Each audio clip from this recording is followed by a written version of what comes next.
still pretty much stay in the game. I don't think Ronaldinho went that route. I think that's what made his retirement a bit sad for me. And also Serena Williams. But I mean, she's back in the game now. Yeah. I mean, she's not at the helm of where she left the game off, But when she did retire, I remember how sad I was about that retirement. I was just like, oh man, I felt like she could have kept on going at that time. But isn't it time for her to retire? And I say this with the deepest of respect. But I'd Yeah. love to go out at the top and not Mm. to be seen battling a little bit I down mean, below.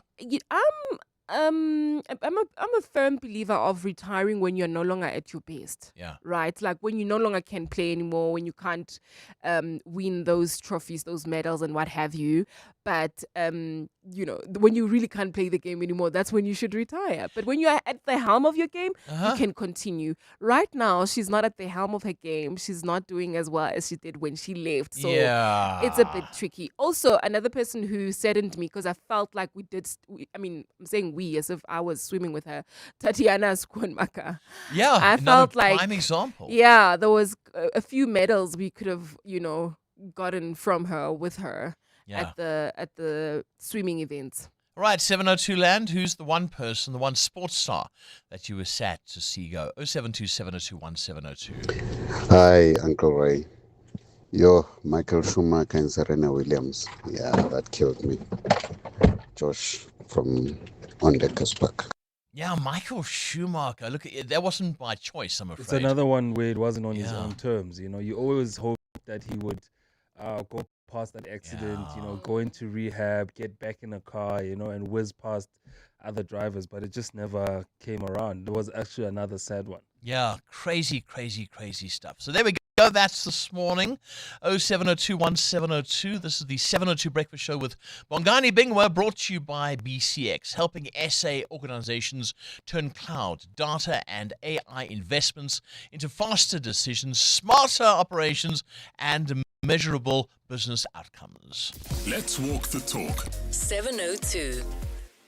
Right, coming up in the program this morning, just after 7, big conversation. I'd love to get your thoughts on this. WhatsApp has become part of everyday school life, as you know, and teachers use it to share important information with learners. It's a great channel to use because you can talk directly with learners. But where do we draw the line? So the Department of Basic Education is now preparing a guidance note that will set clear boundaries for how teachers communicate with learners on WhatsApp and also other social media channels as well. The message is not that teachers cannot communicate with learners online, but government wants to make sure that those professional boundaries are much clearer. So I'd love to hear from you this morning. Do you let your child just speak straight to the teacher? If it's on a WhatsApp group, well, that's different because that's the whole class talking. But do you let your child speak straight to the teacher? And then just speaking generally, up to what age should a child be monitored with regards to having a cell phone and social media? Now, Amo, you got kids. They're young kids, though, so I suppose they don't have cell phones yet. Yeah, they are young. They don't have cell phones yet, but we also try to manage screen time because they can just stay on their devices for until and you get frustrated as a parent Yeah. because then they don't enjoy their childhood because they are just stuck on their devices, right? So we limit the screen time during the week. There's no screen time, only at the weekend, and even then there's certain times of the weekend. But I do know that a lot of teachers use WhatsApp and to communicate with students.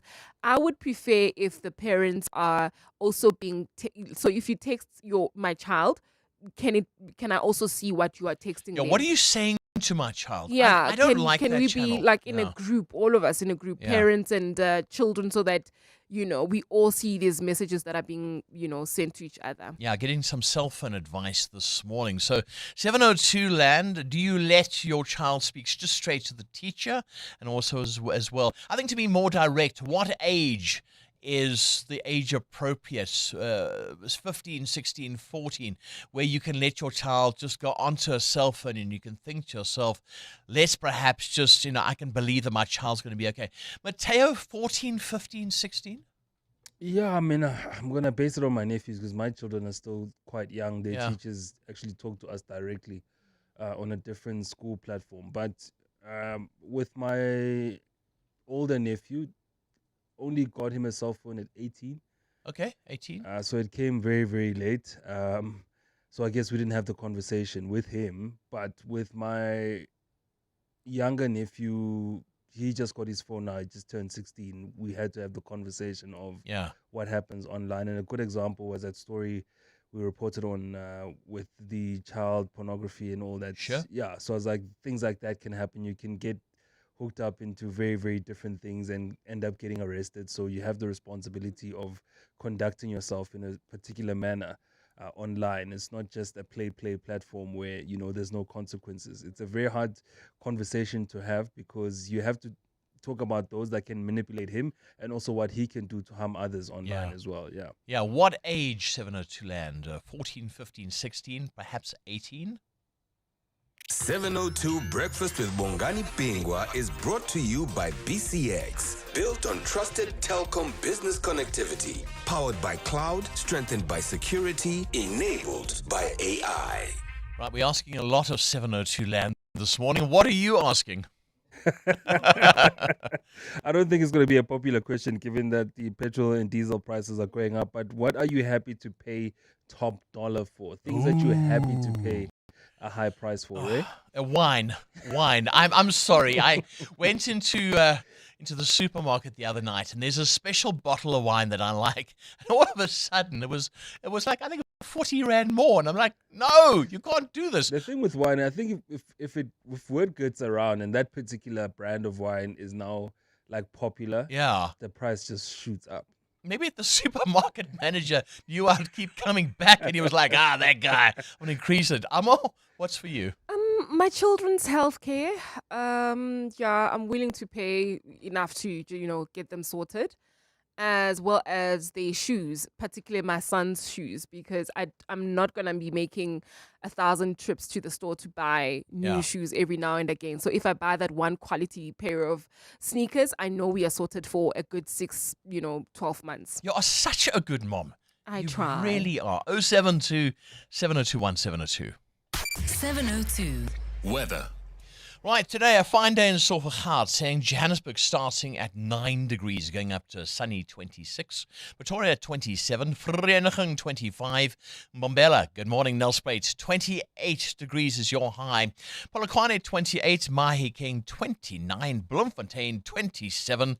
And Durban is partly cloudy, starting at a low of 18, going up to 25. Leboga 19, Kugomko City is 20 degrees, and then Cape Town is also expected to be fine, along with a moderate to strong southeasterly, a low of 10, a high of 19 degrees. EWN Traffic. 19 minutes past 6 o'clock. Amo, how's the traffic? We've got a couple of accident scenes, unfortunately, Ray. If you are leaving Soweto at this particular moment, there's an accident on the N1 North right after the Soweto highway. It's already causing delays. Please try to avoid that one. And then, of course, the one we spoke about earlier on the M2 East in Selby, right at the Crown Interchange. It's causing delays coming out of Main Reef Road. There's also queuing traffic on the M1 North as a result of the scene coming out of Boyson's Road. And then if you are traveling in Edenville, we've got another accident. This one happened on the N12 East. It's right near Craft Road. It's causing delays coming out of Edenville Road. Please approach with care or try to use the R24 East instead. We'll have more updates. Do stay tuned. There's more EWN on air, online, and on the EWN app. Hi, good morning, Ray and 702 listeners. The sad part for me was to see Mark Cavendish retiring from professional cycling. This is Boysen in Tabazimbi. Hey, morning, Ray. Aubrey and Phosphorus. Ray, the star that retired that really hurt me, it's Ronaldo. The real Ronaldo. I'm not talking about the CR what. I'm talking about Ronaldo. Of course, I'm a Messi fan. Thank you, Ray. Bye. For me, it's got to be Lance Armstrong. He had us all fooled and believing that the only thing he was on was his bike. Matthew from Saturday. Hi, Ray and team. Morning here. I think this is a story about someone my son didn't want to retire. We went to watch the last game Sean Pollock played for the Proteas at the Wanderers. It was a game against West India. We did win it at the end. Um, it was on a Sunday night. It was rain delayed and everything. But at the end, Sean Pollock made his rounds. And there was cheers. And when I looked down, my 6-year-old boy was crying these big tears because Sean Pollock was his hero. It still gives me a lump in the throat. So I think I have to say the one that I miss the most is old Sean. Sean Pollock, what an absolute legend. And this is the thing, Mateo. You get to the point where, this hero of yours, this absolute hero, is going. And now? You just want to patch them up so they continue playing. I mean, they don't come as more accurate than Sean Pollock, So it was one of those guys that put the ball on the string and it hit the keeper's gloves, and you were happy to watch that all day. Oh, he was great. He was just great. Yeah, and then Lance Armstrong broke my heart. I bought his books. I believed in him. And then he was a fraud. He was a cheat. So that's a little bit different. Keep your WhatsApps coming. We're talking this morning about sports stars who you wish didn't retire. 0727021702. 702. Add your voice. Have your say. Let's walk the talk. Right, things you need to know about today. Nearly 30 years after Tupac Shakur was killed, the long-running murder case has finally reached a verdict. Dwayne D. Davis has been found guilty of first-degree murder in connection with Tupac's 1996 shooting in Las Vegas, Nevada. Prosecutors argued that Davis helped plan the killing and was a key figure in the group that went after Tupac. You'll hear more on this in Eyewitness News. Then we've been talking about it this morning. One of football's greatest careers at international level has come to an end. Lionel Messi has announced his retirement from Argentina duty, ending 21 years with the national team. The 39-year-old leaves the world with a World Cup title from 2022, 2 Copa America titles, and a record 125 goals in 207 appearances for Argentina. Scientists asked more than 1,000 people in Switzerland to bury their underwear. Yes, you heard me correctly. Bury their underwear, and there's actually a serious reason behind it. The cotton underwear was buried for 2 months to measure how active the organisms in the soil were. The faster the underwear decomposed, the more biological activity there was underground. Now, private gardens showed the fastest decomposition, while lawns had the least. And Adam Gilchrist will have more on that startling story in his worldview a little bit later on. Then, more than 70 years after it sank, the wreck of the Titanic was discovered on this day in 1985, about 350 miles southeast of Newfoundland in Canada. A joint America-French expedition located the shipwreck more than 3,800 meters beneath the North Atlantic Sea. The discovery finally gave scientists and historians the opportunity to explore the remains of one of the most famous ships of all time. And then on this day in 1974, someone a little closer to home was born. Bongani Bingwa, the award-winning journalist, broadcaster, and TV presenter, also host of this show, turns 52 years young today. Happy birthday, Bongs. 702. The newspapers. And somebody just as young as Bongs is Sifiso Zulu. Good morning. Good morning, Ray. How are you? Fine. What's in the newspapers? The U.S. Supreme Court has cleared the way for President Donald Trump to continue building his controversial White House ballroom.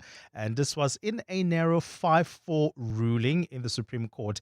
So the conservative majority found that the National Trust for Historic Preservation, which brought the legal challenge, likely lacked the standing to sue, but it also stopped short of ruling on whether the project is actually lawful. So construction can continue for Donald Trump's ballroom in the White House. Oh, lucky him. He must be so happy.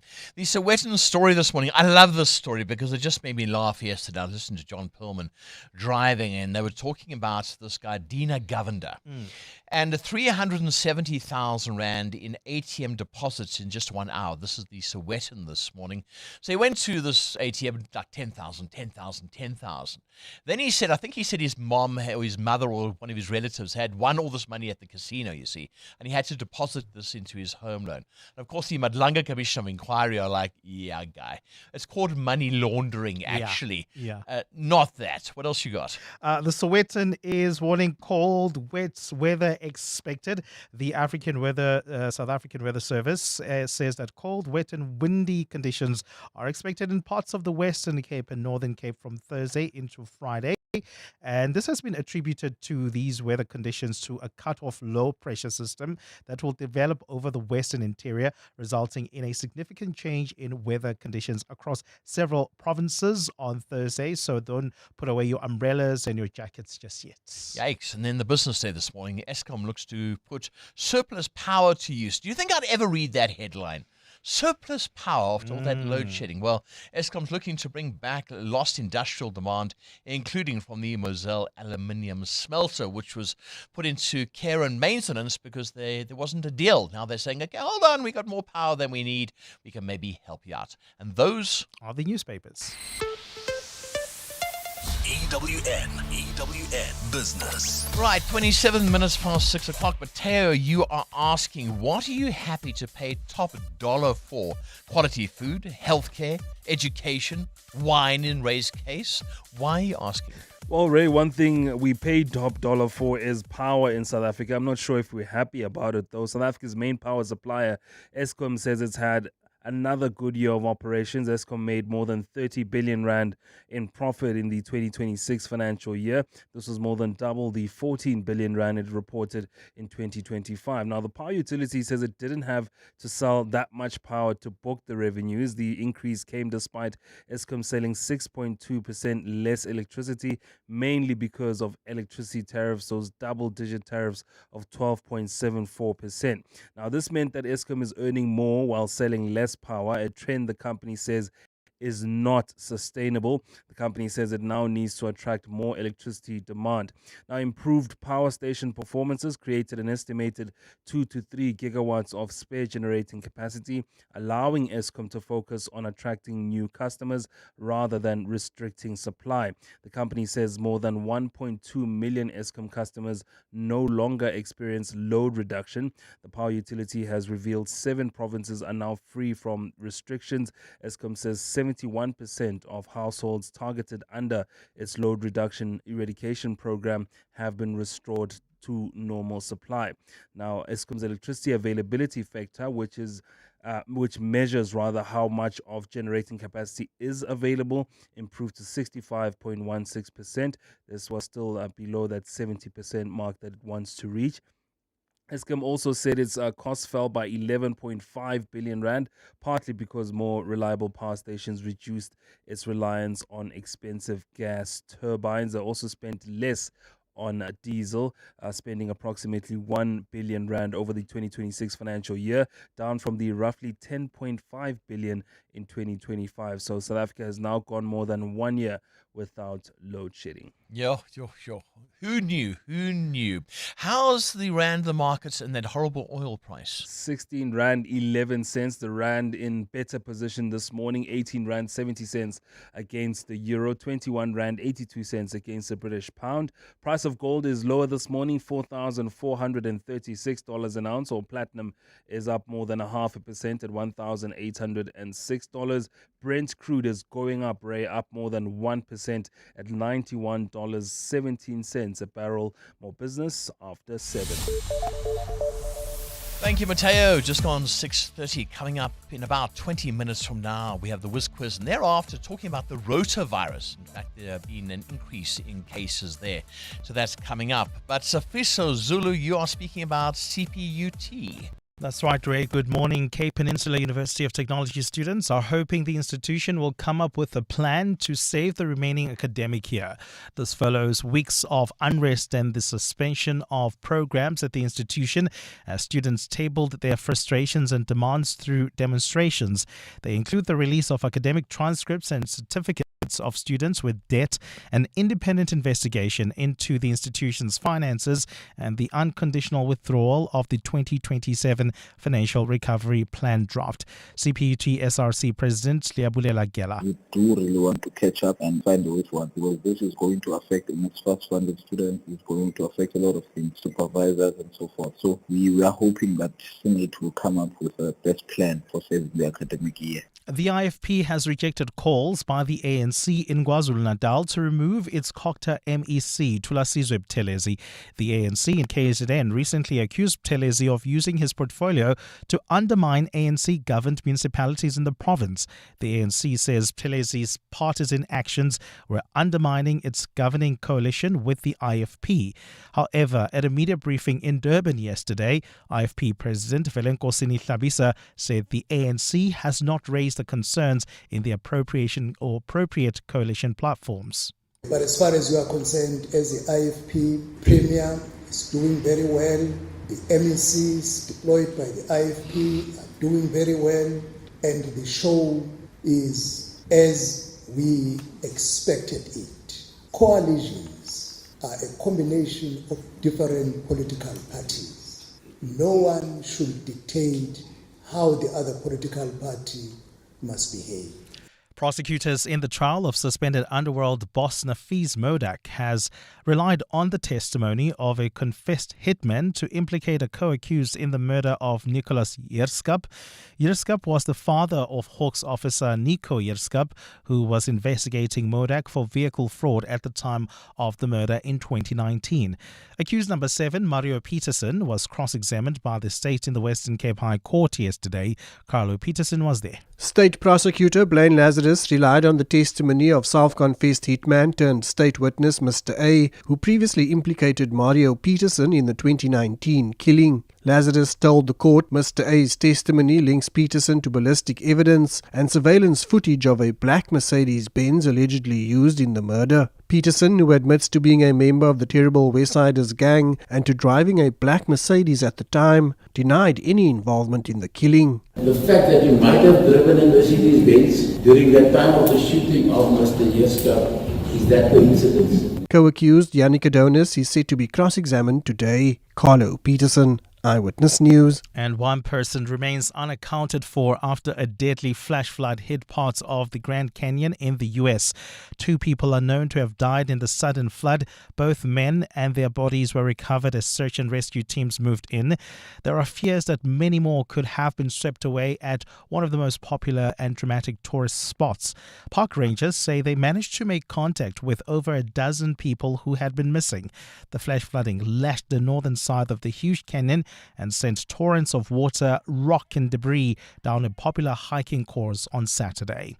A fine day in store for Gauteng today. The temperatures are at lows of 8 and 11 degrees, peaking at highs between 26 and 27. And in the traffic, we've got heavy delays on the N12 East leaving Edenvale. This is due to an accident right near Craft Road.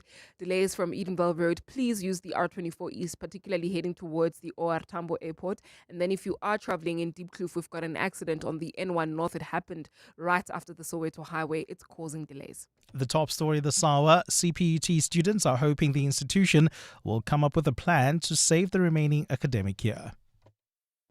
Hi, this is Alia Itzebet, Hollywood Bet's brand ambassador. A reminder that you can still shoot for the stars while playing responsibly. If you or someone you know needs help, call the South African Responsible Gambling toll-free counselling line on 0800 006 008 or WhatsApp help to 076 675 0710. Hollywood Sportsbook is a licensed betting operator. Hollywood Bet supports responsible gambling. No persons under the age of 18 years are permitted to gamble. Winners know when to stop. Why do the big guys all have loyalty programs, but none of the local favorites? Most loyalty programs are hard work.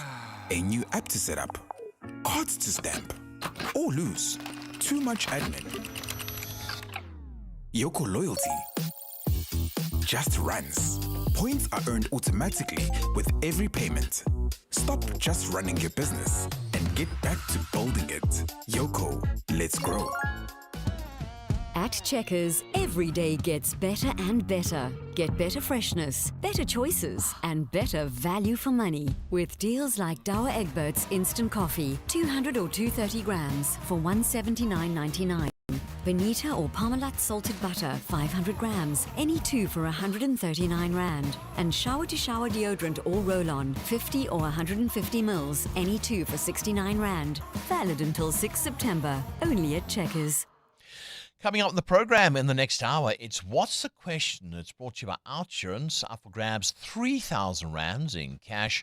All you need to do is send us an answer based on anything that has piqued your interest in the show, and you could win, first of all, 1,000 rand. Simply WhatsApp your name and that answer to 072 702 1702.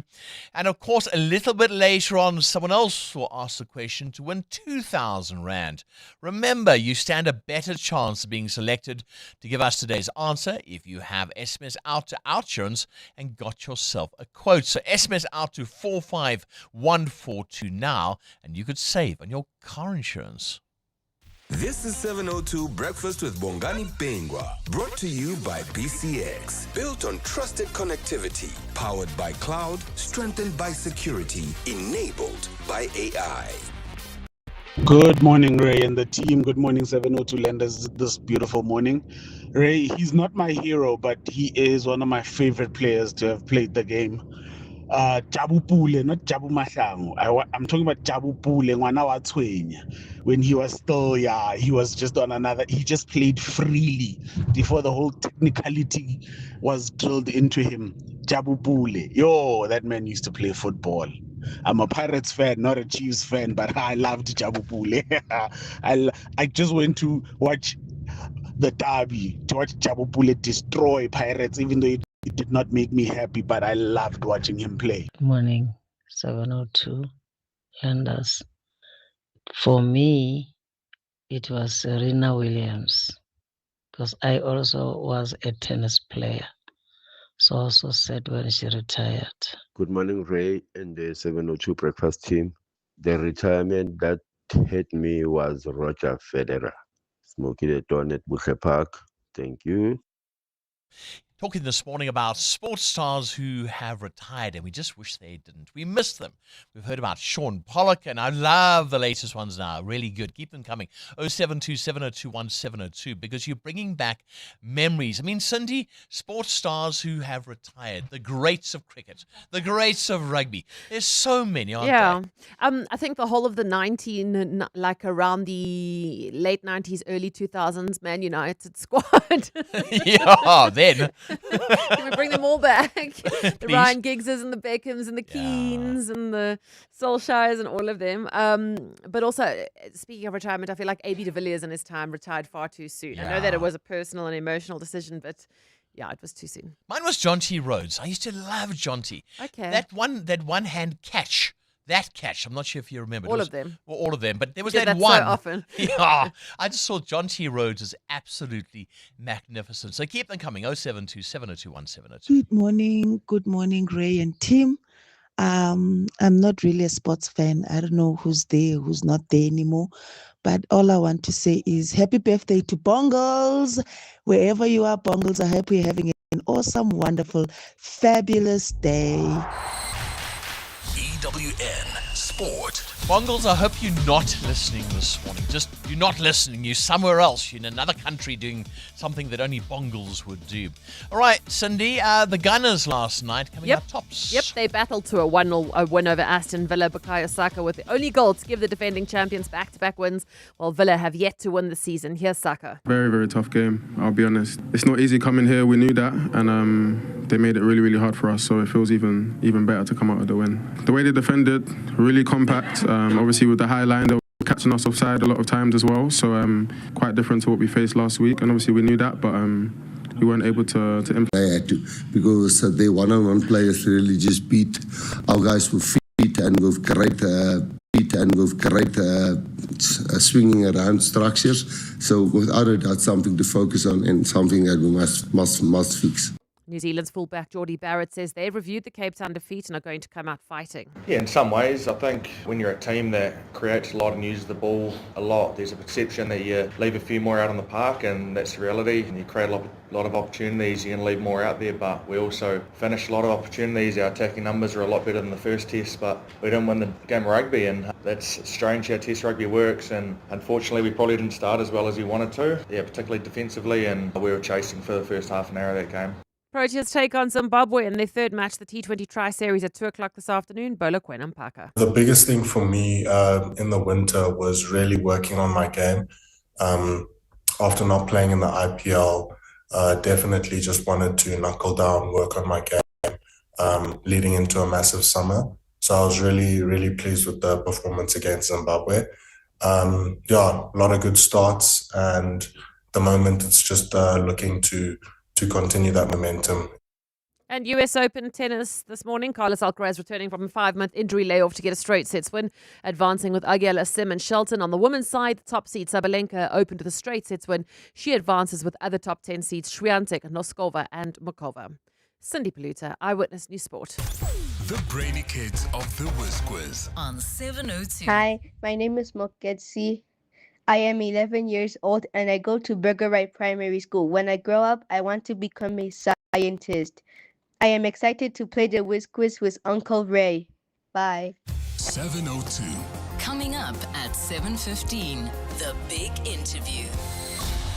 EWN Traffic. Exactly 17 minutes to 7 o'clock. This EWN Traffic brought to you by Outsurance. SMS out to 45142 now. You could save on your car insurance if you don't ask them for 500 Rand.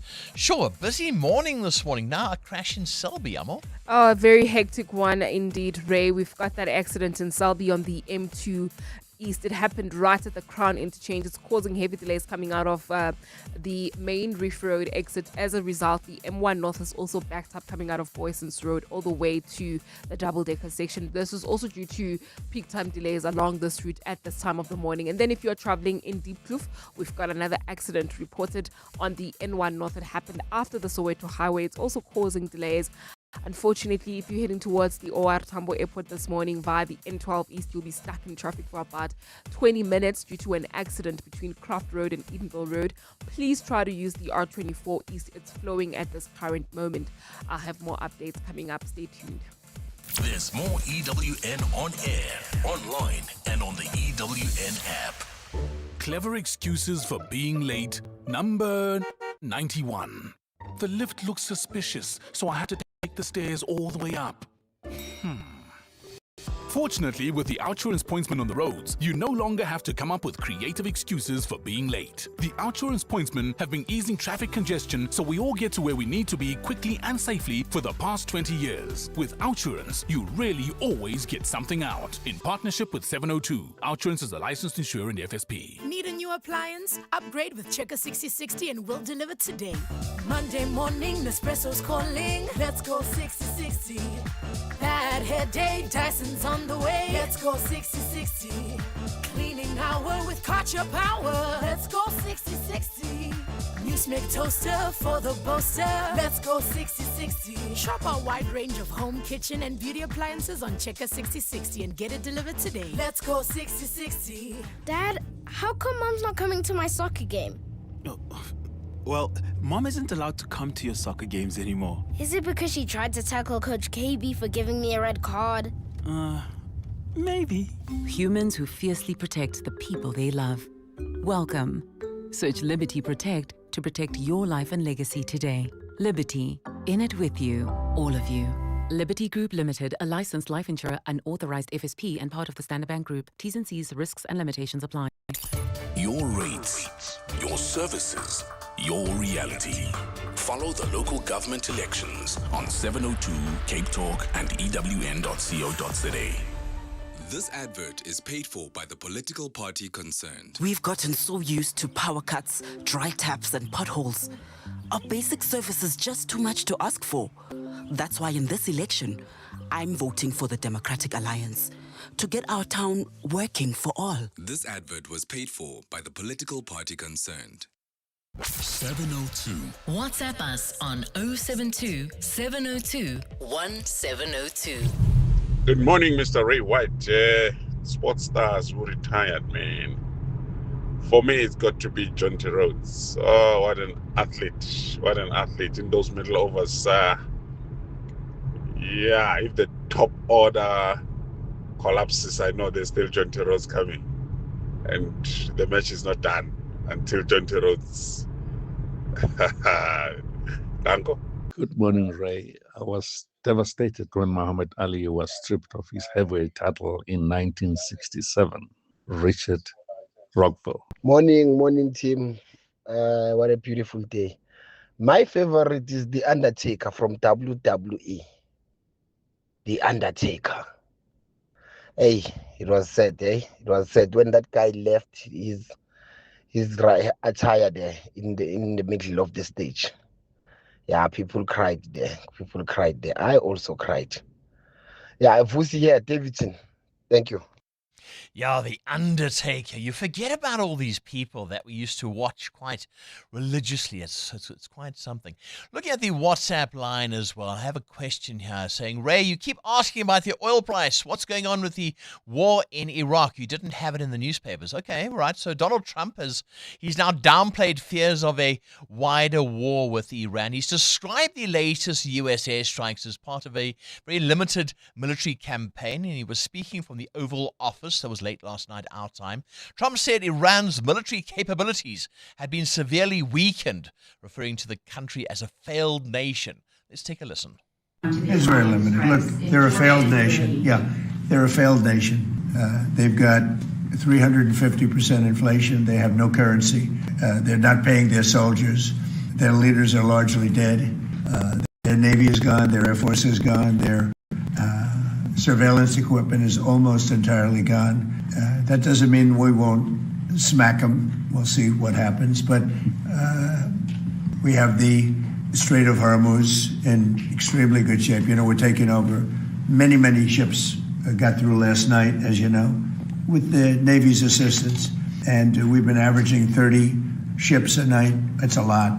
And a lot of oil's coming out. That's why you haven't seen the price of oil go like they thought it might have to go. And the main thing, when I say it all, I could go on for an hour about what a great job we've done. We've done a great job with Venezuela. We've done a great job with Iran. Iran will never have a nuclear weapon. See, that's what it's all about. It's not about any of the other things. It's about we as a country and as for the world, Iran cannot have a nuclear weapon. If Iran had a nuclear weapon, Israel would have been wiped out. You would have no Israel right now, and you'd probably have no Middle East. And they'd be hitting our cities at some point because they're sick people. And Iran will never have a nuclear weapon. All right, I hope that answers your question. I don't know, do you believe him? We've heard this since February this year. We've got this under control. Iran is weak. I know Iran yesterday, they were laughing at him. They said, the United States said they had bombed and obliterated that Cargill Island, that main little oil island. And Iran saying, no, it's still there. You lying. What are your thoughts on the US president? 072 702 1702.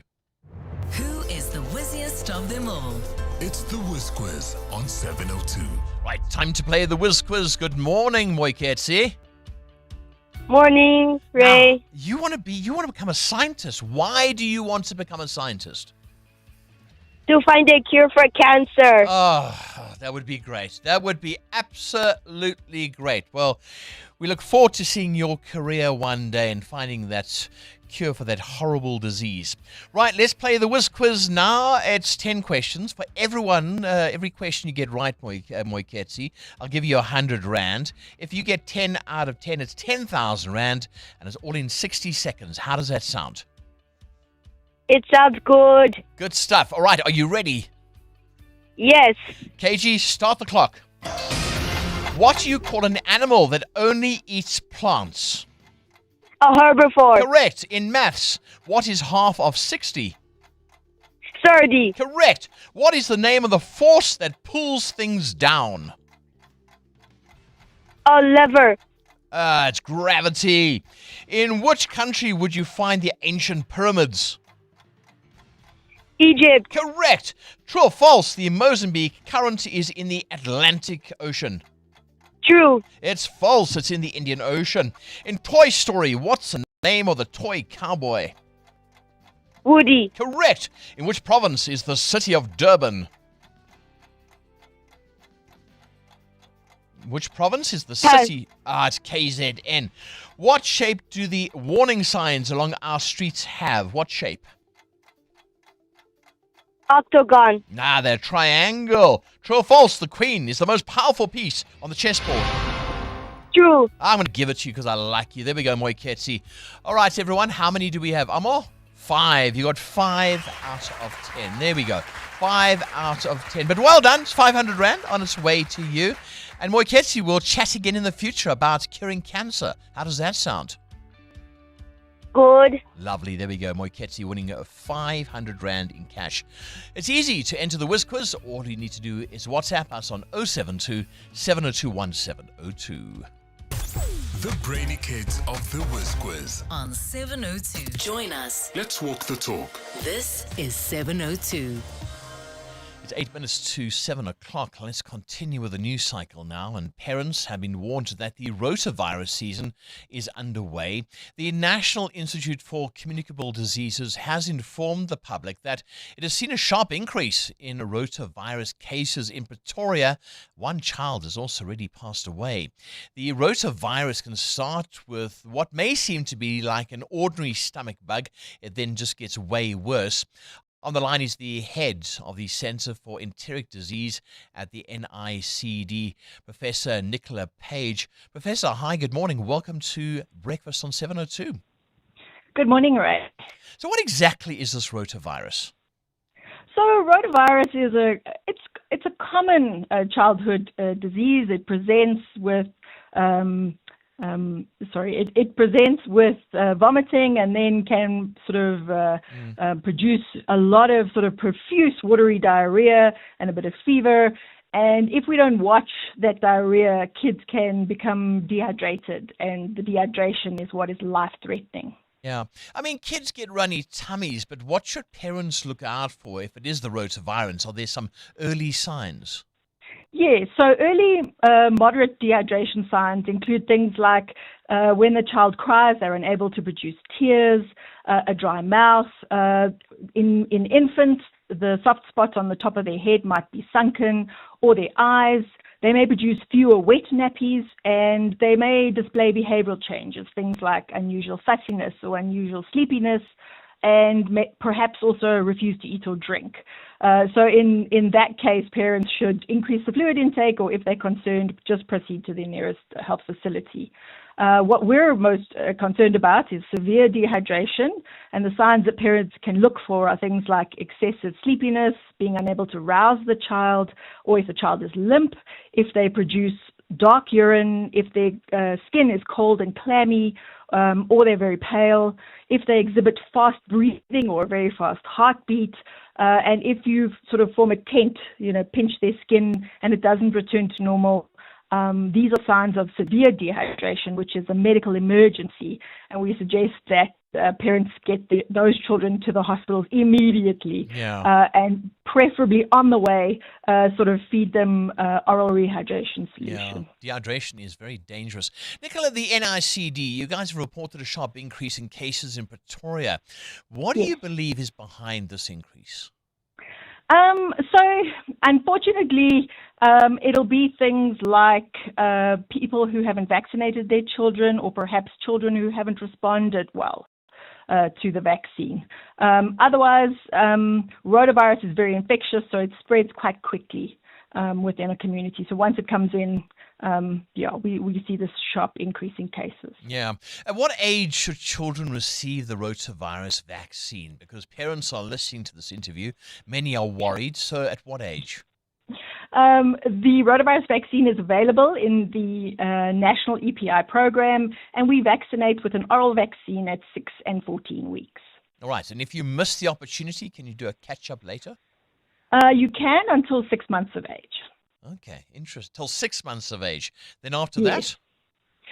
So after that, we don't recommend vaccination, and then parents, if the child gets a rotavirus, then we just recommend treatment. Right. Okay. Interesting. Why does the rotavirus tend to peak during the cooler months? And are we seeing the usual seasonal pattern? Where's the cooler months? Unfortunately, we have no idea. We've been looking at it and trying to figure it out, but I think the bug is smarter than we are, and we have no idea. Yeah, oh dear. If I think back to my own children, they used to come back from the creche and they would give us all the bugs that were there.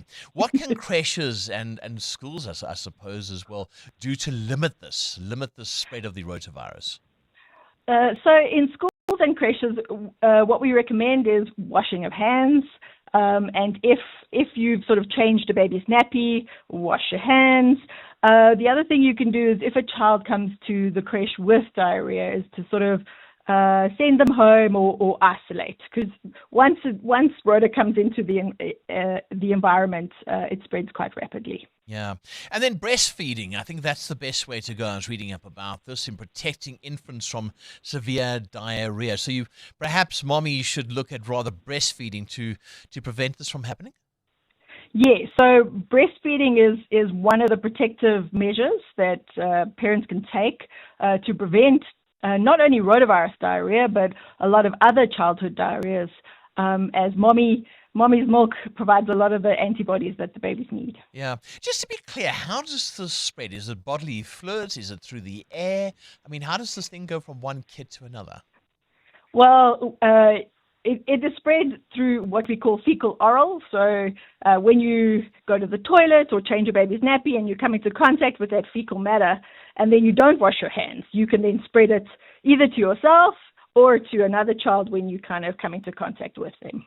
Yeah, sure. That really is quite interesting. Professor, thank you so much. Professor Nicola Page, who's the head of the Center for Enteric Diseases at the National Institute for Communicable Diseases. Let's walk the talk. 702. Morning, Ray. I'm Sweden, Guatemala. It's so hilarious to listen to Donald Trump believing his own lies. The guy can believe his own lies and expect the whole world to believe it as he does too.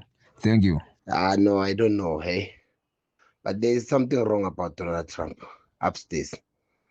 Really, really, really. It's not the first time we're hearing this. Yeah, no. Yeah, let's wait for the Iran to come out with the statement also. But I don't trust this guy, Trump. He's starting to lose himself. He lost the war, he's losing himself now. Yes, it's who's here? David one. Hi, Ray. I really don't believe anything Donald Trump says.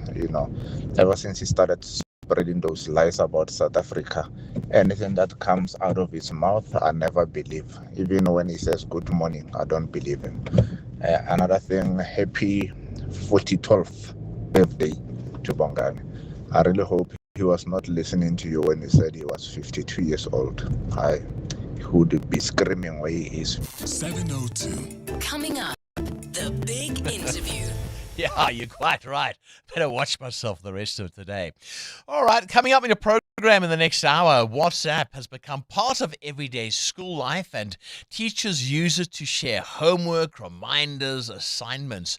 But where do we draw the line? And the Department of Basic Education is now preparing a guidance note that will set clear boundaries for how teachers communicate with learners on WhatsApp and other social media platforms. I'll be finding out more about this one. I would like to hear from you. Do you monitor what the conversation between a teacher and your child? Do you monitor, number one? And number two, at what age do you think it's appropriate to give your child a cell phone and say, I'm not going to monitor you. You're on your own now. Is it 16, 17, 18, even beyond? Love to hear from you. 072 702 1702. It's just gone 7 o'clock. This is EWN. Hospitalized Feroz Khan has been subpoenaed to appear at the Madlanga Commission today, and the Limpopo community's efforts to get healthcare has been dealt another blow. Good morning, I'm Sfiso Zulu. The Madlanga Commission says it's anticipating a postponement application from Crime Intelligence Deputy Head Feroz Khan today. Khan was subpoenaed to appear before the Commission, facing multiple allegations related to interference in the criminal justice system. He was reportedly readmitted to hospital at the weekend.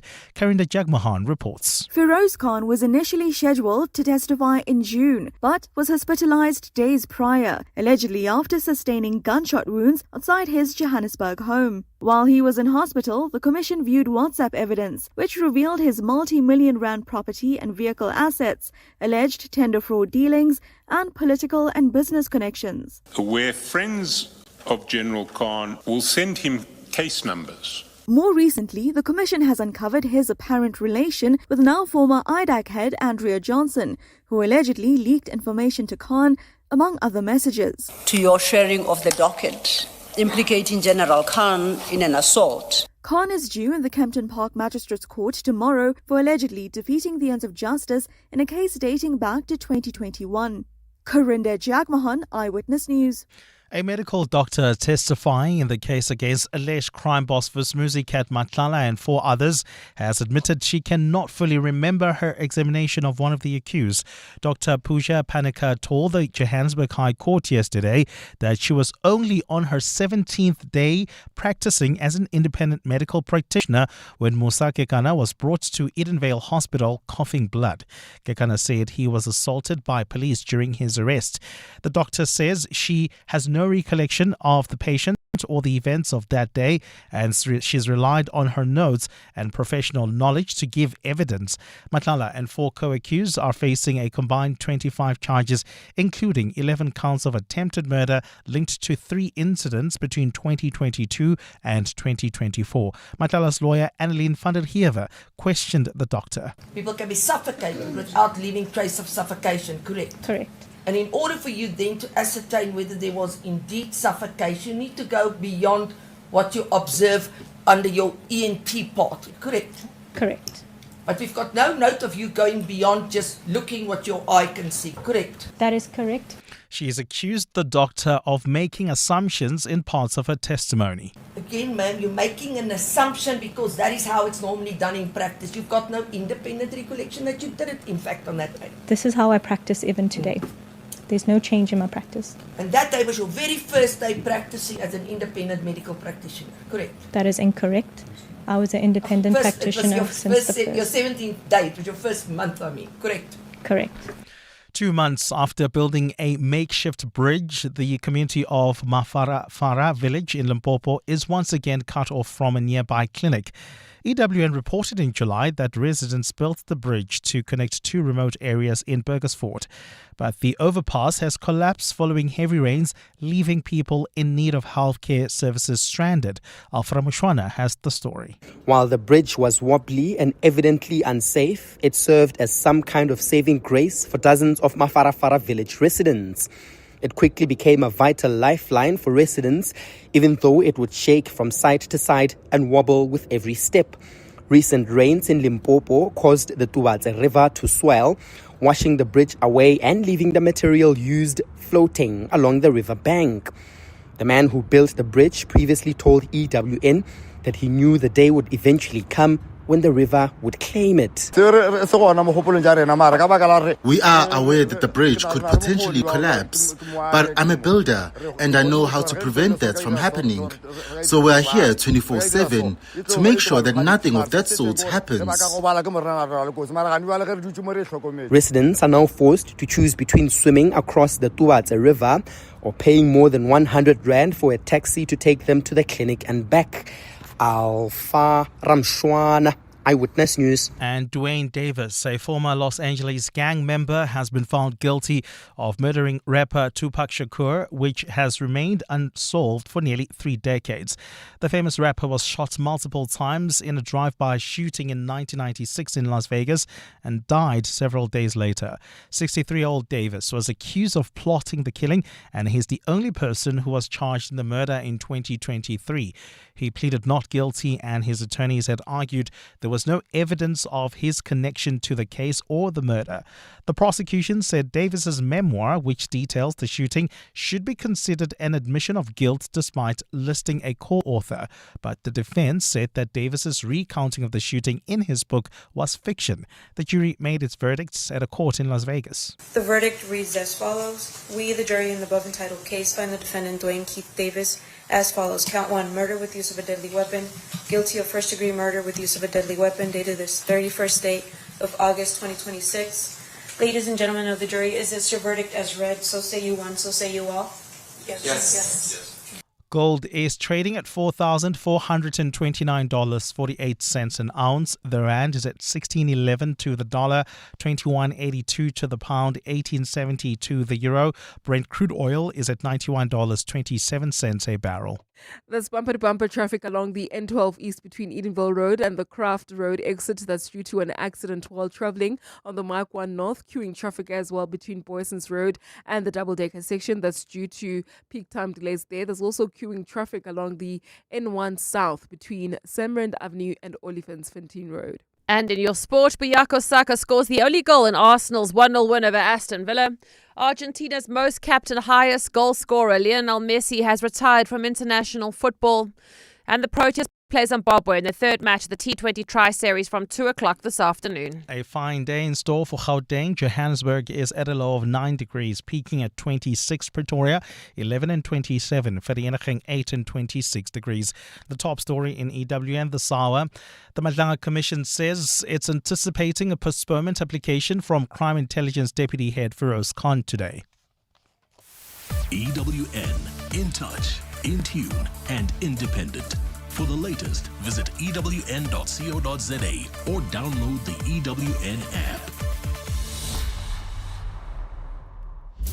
702 proudly presents the Dina Letty stage at the Standard Bank Joy of Jazz 2026. We're gonna have some fun. You guys ready? This is Jazz Reignited. Jazz. Get your tickets at Ticketmaster. You're listening to 702 Breakfast with Bongani Bingwa, brought to you by BCX, technology that helps organizations move forward. 702 on 92.7 and 106 FM. Streaming on the Prime Media Plus app. And on DSTV channel 856. It is 8 minutes past 7 o'clock. Good morning from me, Ray White, in for Bongles this morning on his birthday. If you want to leave him a birthday message, well, you can, you know. You can sing like a little mini happy birthday. We don't mind. Might even play it. Because it is Spring Day today. Reasons to be happy on a Tuesday. Happy Spring Day. The 1st of September. Good to be in your company. Coming up on the program shortly, well, WhatsApp has become part of everyday school life and teachers use it to share homework, reminders, assignments. But where do we draw the line? The Department of Basic Education is now preparing a guidance note that will set clear boundaries for how teachers communicate with learners on WhatsApp and other social media platforms, because these conversations could go totally wrong, and also there's boundaries. There have to be boundaries. So I've been asking you this morning, do you keep an eye on the conversations between your children and their teachers, number one? And number two, also asking, at what age is it appropriate to give a child a cell phone and say, I'm not going to monitor you, but just be responsible? What age is that? Love your advice. 072 702 1702. Then just before 7, we got details on the rotavirus. In case you missed that one, we'll podcast that interview on Prime Media Plus.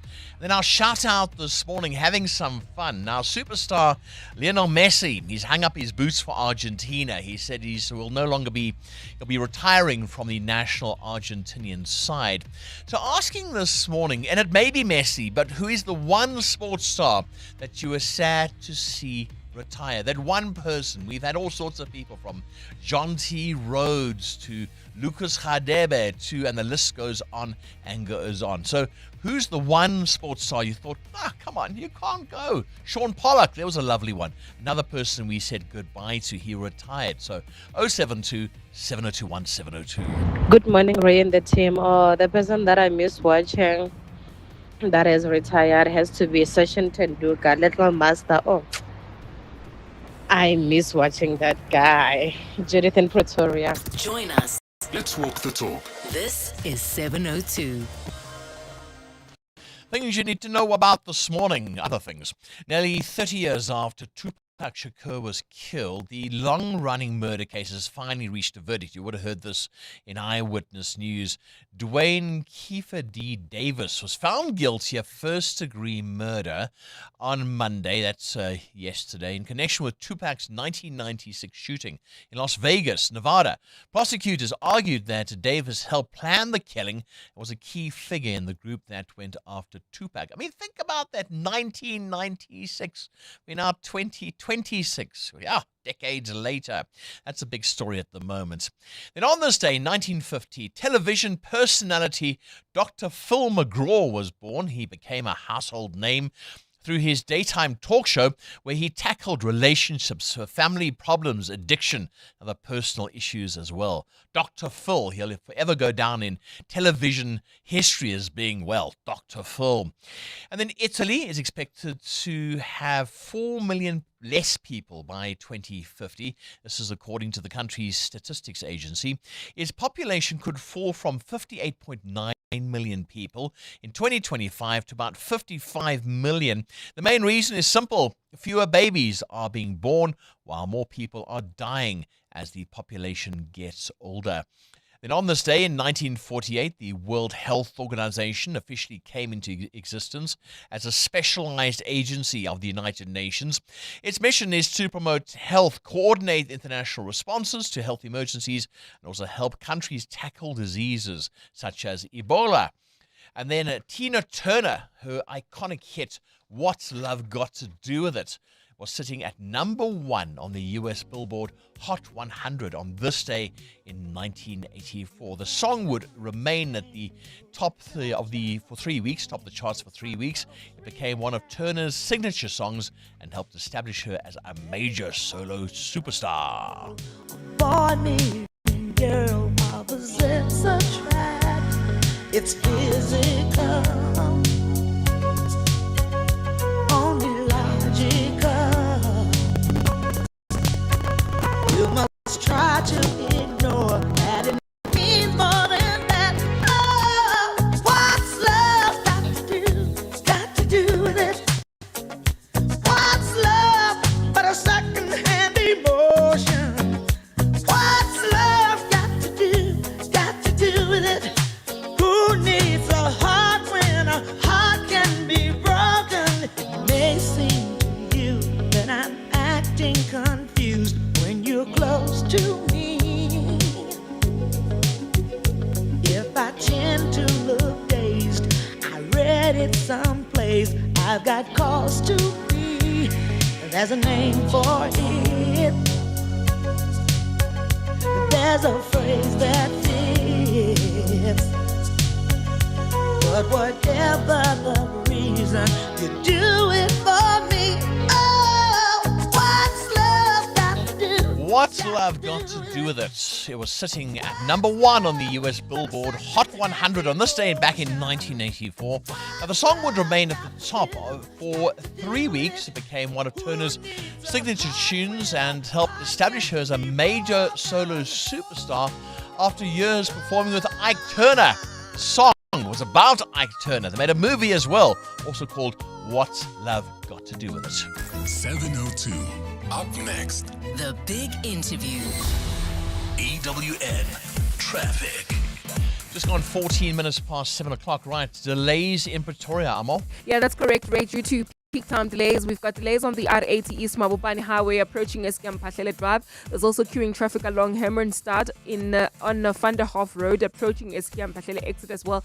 I guess it's people trying to navigate their way around the R80. And then if you are traveling along the N14 East, to expect delays between the R55 and the Braakfontein interchange. I'll have more updates coming up. Stay tuned. There's more EWN on air, online, and on the EWN app. 702. The Big Interview. 7:15, and WhatsApp has become part of everyday school life, and teachers use it to share homework, reminders, assignments, and important information with school pupils. But where do we draw the line? The Department of Basic Education is now preparing a guidance note that will set clear boundaries for how teachers communicate with learners on WhatsApp and other social media platforms as well. The message is not that teachers cannot communicate with learners. That's not what they're saying, cannot communicate online with learners. But government wants to make sure that those professional boundaries are much clearer, also particularly to prevent inappropriate relationships and behavior. The move follows a request from National Assembly Speaker Toko Didiza to Basic Education Minister Saviwe Gwakube for an update on the implementation of 7 key recommendations contained in a joint interim report into the statutory rape of young girls. So things can go totally wrong.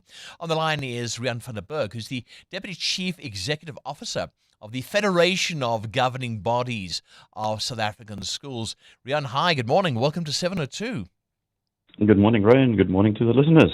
Rian, where is the boundary when it comes to schoolwork versus direct conversations on WhatsApp? Because it can go totally wrong.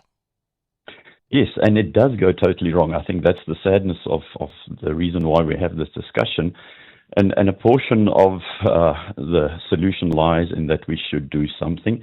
But I'm not 100% sure that regulating something that is already unethical, unprofessional, and essentially wrong will fix the problem. So the boundary is very close, and I think it becomes very blurry when a teacher speaks directly, individually to a learner, rather than on a group where there is more eyes and ears to see what's happening. It gets very blurry when the teacher tries to help individually and says, come over, let's do a private session and help you with math or science. So yes, I think we need to regulate, definitely, and give guidelines, but we actually need to look at ourselves in the mirror as a society and say, people know what is right and wrong and what is ethically, morally good between a teacher and a learner, and we should not over-regulate something that should come naturally in just protecting our learners at school. Yeah. Can you even regulate this? And if you look at social media as a whole in countries like Australia, they've decided to ban, say, social media for kids under the age of 15 or 16. That hasn't worked because kids do what kids are going to do. Can you regulate something like this? Because those WhatsApp conversations will happen anyway. Yes, I think it's very difficult. We are very aware of the fact that most people live in WhatsApp country, and it's the availability and accessibility of electronic communication is out there. Yes, you can give guidelines, you can try and regulate. The question is, how do you police and how do you ensure? Because there's a lot of self-regulation required. There's a lot of how do we treat ourselves? Electronic communication did not make unethical behavior bad for the first time. Communication and relationships between teachers and learners should be professional, and it's governed by the South African Council of Educators, the Code of Conduct, and the professional standards and ethics code for the education industry. But it's actually part of society. An adult should not abuse a teenager, a youngster. It's not wrong because it's in school. It's just wrong. And I think the question is, can we regulate it? I think it's part of the problem, part of the solution, but it's not the all-encompassing thing. And how do you police it? Are you going to take in teachers' cell phones and look at what they've been sending, and you can delete and you can get some privacy into this? But no, I think we've got to look at ourselves as a society and say, what are we doing to protect our children? Statutory rape, that happens. It's a serious issue, and it's not the WhatsApp vehicle that's the problem. It's the human behavior, the value system, and the morals. Yeah. However, Rian, sometimes people have to be governed, and teachers and adults do need to be governed because they can't control themselves. Would you recommend that schools provide teachers with official communication channels, such as, I think, dedicated work phones, dedicated work accounts, so that perhaps a principal or a monitor can go back and have a look at some of these conversations? Yes, I think there's a big discussion about how do we formally communicate and what is the formal channel or multiple channels. we try and distinguish between one-on-one communication, one-to-many, and then many-to-many in a school environment. And the safest one for a teacher to speak to children would be one-to-many, but not to have it as a chat group and a WhatsApp group that becomes informal. So if you want to post work, there are very good communication channels out there. Many schools use them, but it's a formal communication platform. I'm thinking of, my kids' school use something like D6, and they post it. Teams is a place to leave the work for the learners to get to. So there are more formal, structured mechanisms that can be governed, and then that's where the work finds you, or you go find the work. The work doesn't follow you, and the teacher's voice doesn't follow you on your personal WhatsApp. So I think there's definitely a space to be governed, but the biggest issue for me in this space is we should look at ourselves as a society. School is not separate from a silo in society. It's a segment of society, and if we've got this type of behavior, and it comes from many angles, it's teachers that are predators, and the Council of Educators are looking at them every year. But there's also this difficult situation of, finding attention from the teacher, doing something for extra grades, so we've got to look at ourselves and see where the root of the problem is. I don't think we should manage the fruit, but we should manage the root. Sure. Okay, well, then we do that, and we look at schools and we look at teachers. Unfortunately, and we know this because we listen to eyewitness news, and we see it on our TVs, and these stories happen again and again.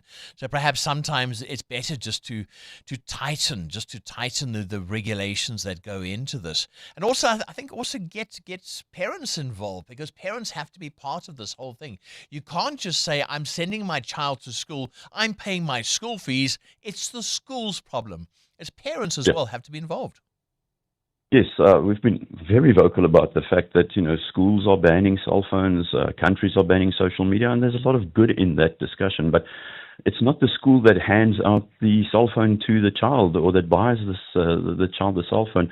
And one of the things that we're concerned about is that, the 17-hour problem outside of school is becoming the school's 7-hour problem. We should manage the school's or the learner's cell phone behavior, the learner's cell phone interaction, and what they do on cell phones. If society doesn't fix in 17 hours what's broken, the school cannot fix it. It's a partnership. Parents have to be part of this journey, and many organizations are using the lines, if you do not know what's going on in your child's online life, you do not know what's going on in your child's life. So parents definitely have to step closer to the issue.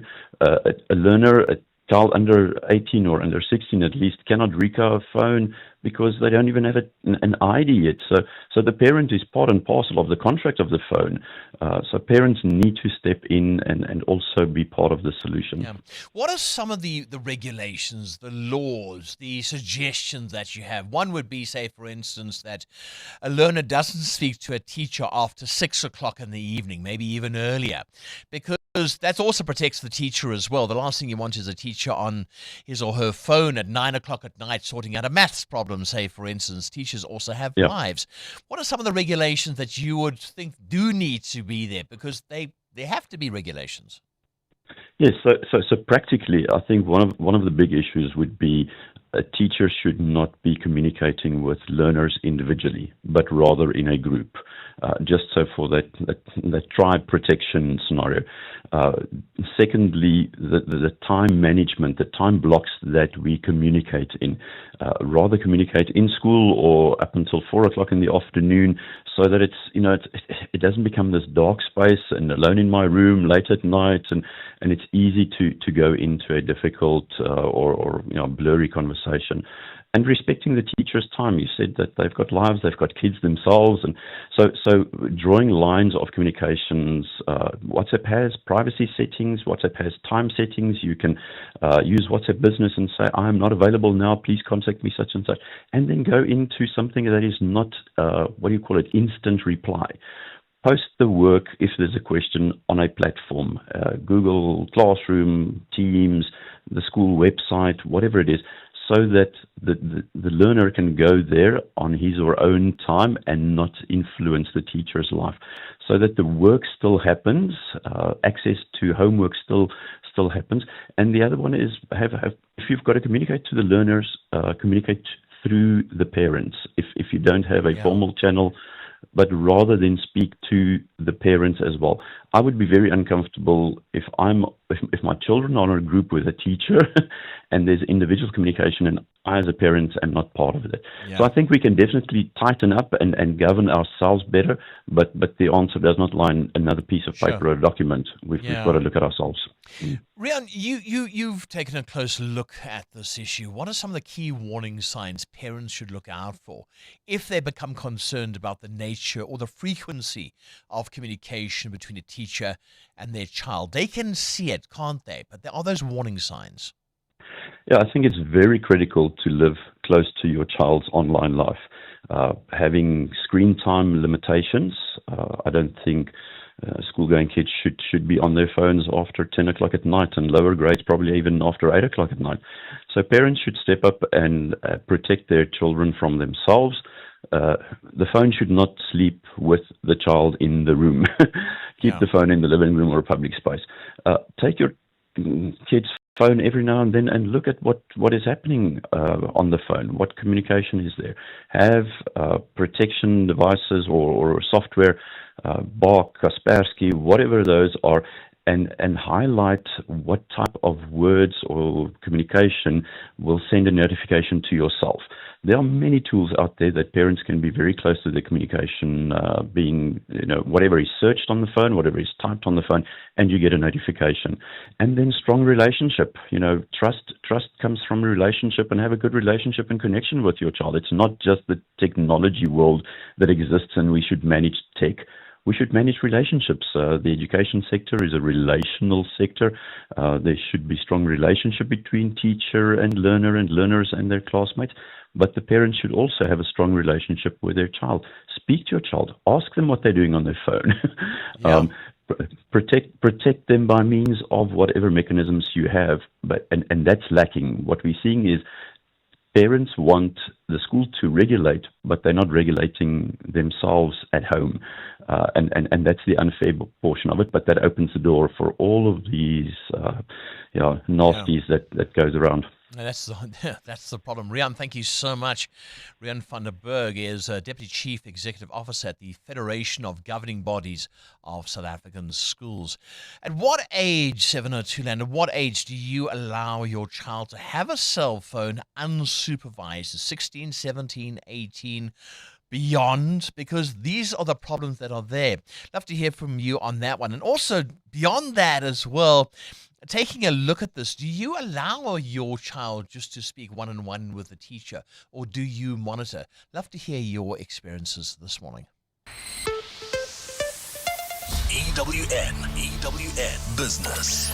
So, Mateo, we were waiting for this. Fast fashion giant Shein shares dropping 9% in Hong Kong market debut. That's the big headline. I thought Shein was going to come out guns blazing. Yeah, a lot of consumers buying into fast fashion, but it seems on the market not really buying their story just yet. Shares of fast fashion giant Shein fell 9% as they began trading in Hong Kong on Tuesday. The Singapore headquartered company sold about 280 million shares in its initial public offering, basically listing on the Hong Kong Stock Exchange, raising around 13.6 billion Hong Kong dollars or $1.7 billion after the final offer price was set at around $48 per share instead of the $49 that was targeted for. The IPO values Shein at around $26.5 billion US dollars compared to its private market valuation of $100 billion in 2022. So a major drop, not really living up to the hype. Shein's Hong Kong debut comes after earlier attempts to go public in New York and London did not materialize. The China-founded company, which moved its headquarters to Singapore in 2022. First filed confidentiality for a US IPO in 2023 before turning to London, where Beijing withheld approval over risk disclosures tied to its China supply chain. So things have been quite complex for them, but at least having then listed in Hong Kong. So we'll see how that stock goes, but it's not as popular as consumers would think. I would have thought. Right, how are the markets and the rand and the oil price doing? Well, in the US, the S&P 500 advancing just 2.6% in the month of August, while the Nasdaq Composite rose 3.9% in that time. The Dow also climbing 1.3% for the month. Its fifth straight monthly advance. In Asia this morning, Japan's Nikkei falling this morning, while the Topix gained 0.5%. The Kospi was also flat, while the small cap Kosdaq fell more than 1%. In Australia, the benchmark S&P ASX 200 was close to 0.5% lower. Hong Kong's Hang Seng Index was also down 1%, while in mainland China, the CSI 300 was marginally lower this morning. The JSE overnight down close to 2,000 points, led down by mining shares, which were down 3.8%. Some wins for Tungela. They were up 4.2%. Sasol was up 2%, while Life Healthcare was up 1.5%. The rand this morning holding on to very, very marginal gains, 16 rand 11 cents, 18 rand 70 cents against the euro, 21 rand 82 cents against the British pound. Price of gold, $4,431 an ounce, or platinum is at $1,805. Brent crude at $91.49 a barrel, up 1.4% this morning. More business after 8. Thank you, Mateo. 7:32 is your time. This Eyewitness News brought to you by Outsurance. SMS out to 45142 now, and you could save on your car insurance. If you don't, ask them for 500 rand. Sifiso Zulu, good news for Eskom 2 years in a row. That's right, Ray. Good morning. The power utility has reported a profit of 30.3 billion rand as it marked its financial year end. This is the second consecutive year of profitability. The utility has attributed the improvement to efficient costs of producing electricity, improved generating plant availability, and lower reliance on emergency diesel generation. Eskom Group CEO Den Marokane says the turnaround has been supported by government debt relief, cost discipline, and improved liquidity. We have seen in the year under review a drastic reduction in diesel consumption as a result of the improved performance of our coal fleet in particular. This is for us a pleasing outcome given the efforts that have gone into maintenance and making sure that our fleet performs at a much more better level than was the case 3 years ago. The Cape Peninsula University of Technology says it will have to explore other income streams after its council withdrew a proposed 2027 financial recovery plan. Students protested against this plan for at least 2 weeks. This would have required some of them to pay 7,000 rand upfront for academic and residence registration before financial aid kicks in. Mithla George reports. Management at the Cape Peninsula University of Technology says it respects the council's decision, which was ultimately its call to make. The university had previously told EWN that the proposed recovery plan was aimed at keeping CPUT financially sustainable in the coming years. CPUT spokesperson Lauren Kansley says the institution will now have to look at alternative revenue streams. This is part of the mandate of the Finance Directorate and will always be a priority to ensure the sustainability of a university that services nearly 40,000 students. Some of these options would include on-campus marketing opportunities, venue hiring, and efficient catering systems. The academic program at CPUT remains suspended, while the University Senate considers adjustments to the 2026 academic calendar to save the current academic year. Mithla George, Eyewitness News. The IFP's mayoral candidate for eThekwini, Mkhuleko Hlengwa, says there's no quick fix to some of the issues facing the coastal city. Hlengwa was announced as the party's pick during a media briefing in Durban yesterday. He is currently the Deputy Minister for Transport and the party's national spokesperson, and he's been representing it in Parliament for 14 years. Tabiso Goba reports. As a senior parliamentarian and former chairperson of the Standing Committee of Public Accounts, Mkhuleko Hlengwa has had a front row seat to the many problems facing the country's municipalities. Like many mayoral candidates for eThekwini, Hlengwa says the coastal city has not lived up to its full economic potential. He's attributed this partly to poor governance and weak leadership. That potential means very little if it is not converted into results. The eThekwini we envision is a city that works. I'm not standing before you promising that every problem will disappear overnight. That would not be honest leadership. The problems before eThekwini have developed over many years. Some will take time. Hlengwa will outline his strategy for eThekwini on the 28th of September when the IFP launches its election manifesto at the Princess Magogo Stadium in KwaMashu. Thabiso Koba, Eyewitness News, Durban. And one person remains unaccounted for after a deadly flash flood hit parts of the Grand Canyon in the U.S. 2 people are known to have died in the sudden flood. Both men, and their bodies were recovered as search and rescue teams moved in. There are fears that many more could have been swept away at one of the most popular and dramatic tourist spots. Park rangers say they managed to make contact with over a dozen who had been missing. The flash flooding lashed the northern side of the huge canyon and sent torrents of water, rock and debris down a popular hiking course on Saturday.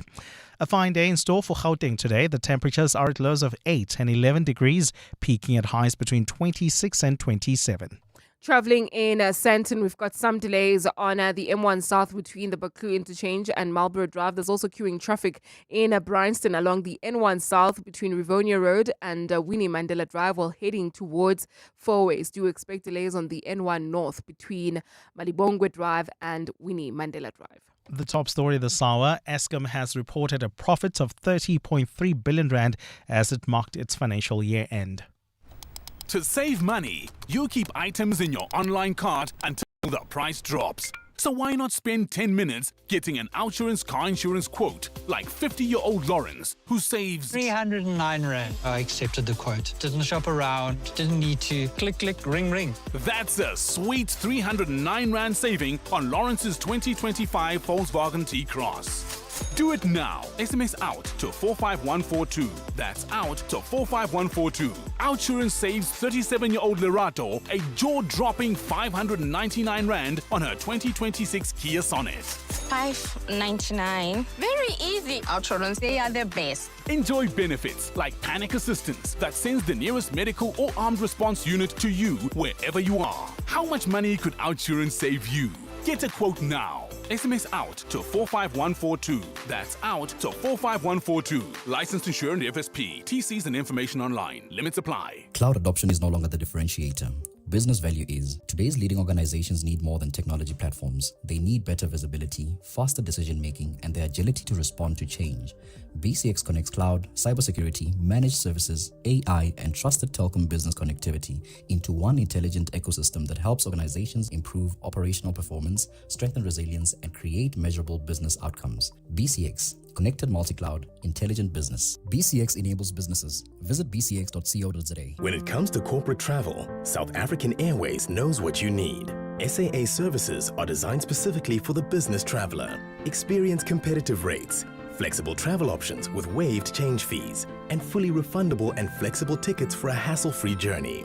SAA dedicated key account management means your travel needs are meticulously handled every step of the way.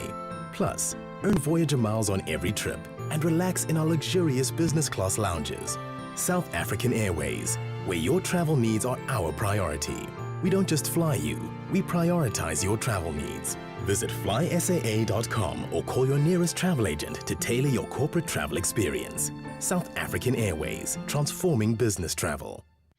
As a business owner, before you cut back on your marketing budget to save money, rather switch to Outsurance Business Insurance.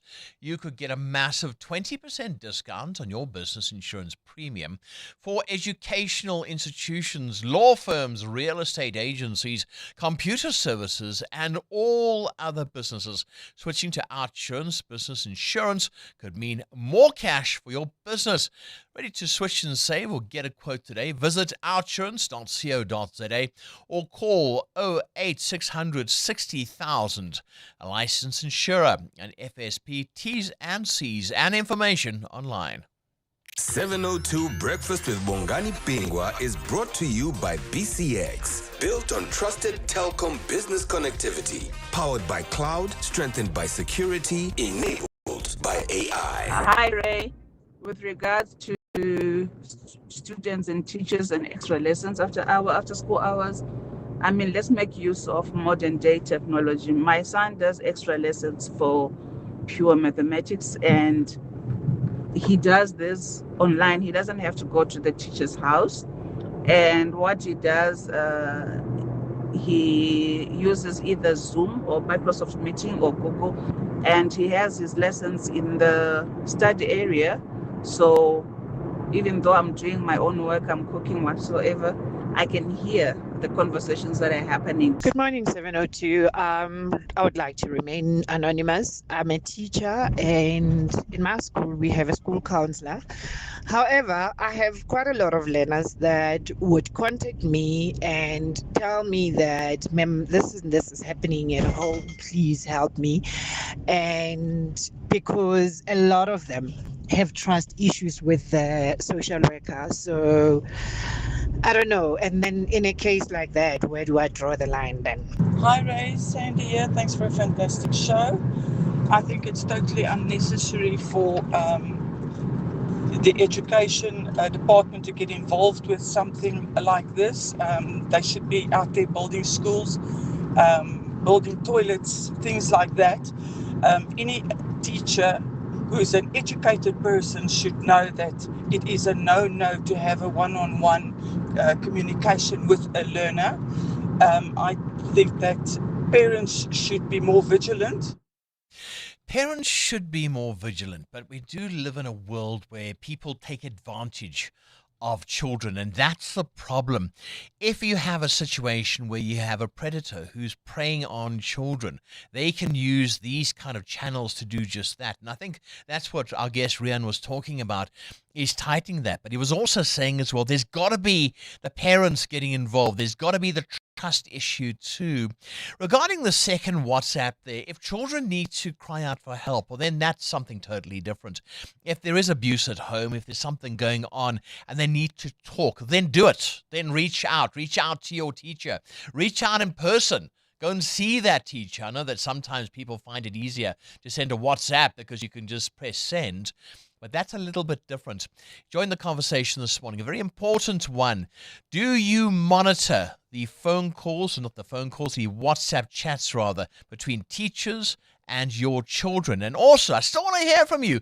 At what age do you say to your child, there's a cell phone, I'm not going to monitor you. You're an adult now. Go and do it yourself and see what happens.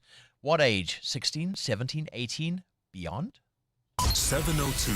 What's the question? What's the question? Brought to you by Outsurance. It's your chance to win up to 3,000 Rand in cash. First 1,000 Rand for the answer, and then a little bit later on 2,000 Rand if you can give us the question. SMS out now to 45142 and you could save in your car insurance. If you don't ask Outsurance for 500 Rand, they'll give it to you. I'll say, fine, you got yourself a deal. Let's get ourselves an answer now. Patience in Garankuwa. Good morning, Patience. Morning, brother. What is your answer? Come on, give us a good answer. Today's answer is Tina Turner. Oh, that's an easy one. That's an easy one. Right. Patience, do you have a quote with Outsurance? Yeah, I'm a client already. Fantastic. You got 1,000 Rand, courtesy of Outsurance in 702. 1,000 Rand going to Patience. So if we said to you, Tina Turner is the answer, what then is the question? We'll take the 10th caller this morning, 011 883 0702. EWN Sport. Cindy Paluta, after last night's action, where does Arsenal lie in the grander scheme of things? They're second on the table, behind Manchester City on goal difference, 1 of 4. 2 of the 4 sides that remain unbeaten this season. Arsenal beating Aston Villa 1-0 last night. Boyako Saka with the only goal of the game after half-time. One goal is normally enough for us because we're so solid at the back, but you know, when we get the first one, I think it did open up the game even more, and we could have got the second. We had 2 penalty shouts that didn't go our way, but yeah, we wanted to push for the second. Lionel Messi's retired from international football as Argentina's most capped and highest scoring player with 125 goals from 207 games. His father's death earlier this month validating his decision. 2 games in the Betway Premiership tonight. Orlando Pirates are away at Kruger United. Durban City host Stellenbosch. The Springboks have made 4 changes to face the All Blacks. Wilco Low, Malcolm Marx and Oxenchair start in the front row.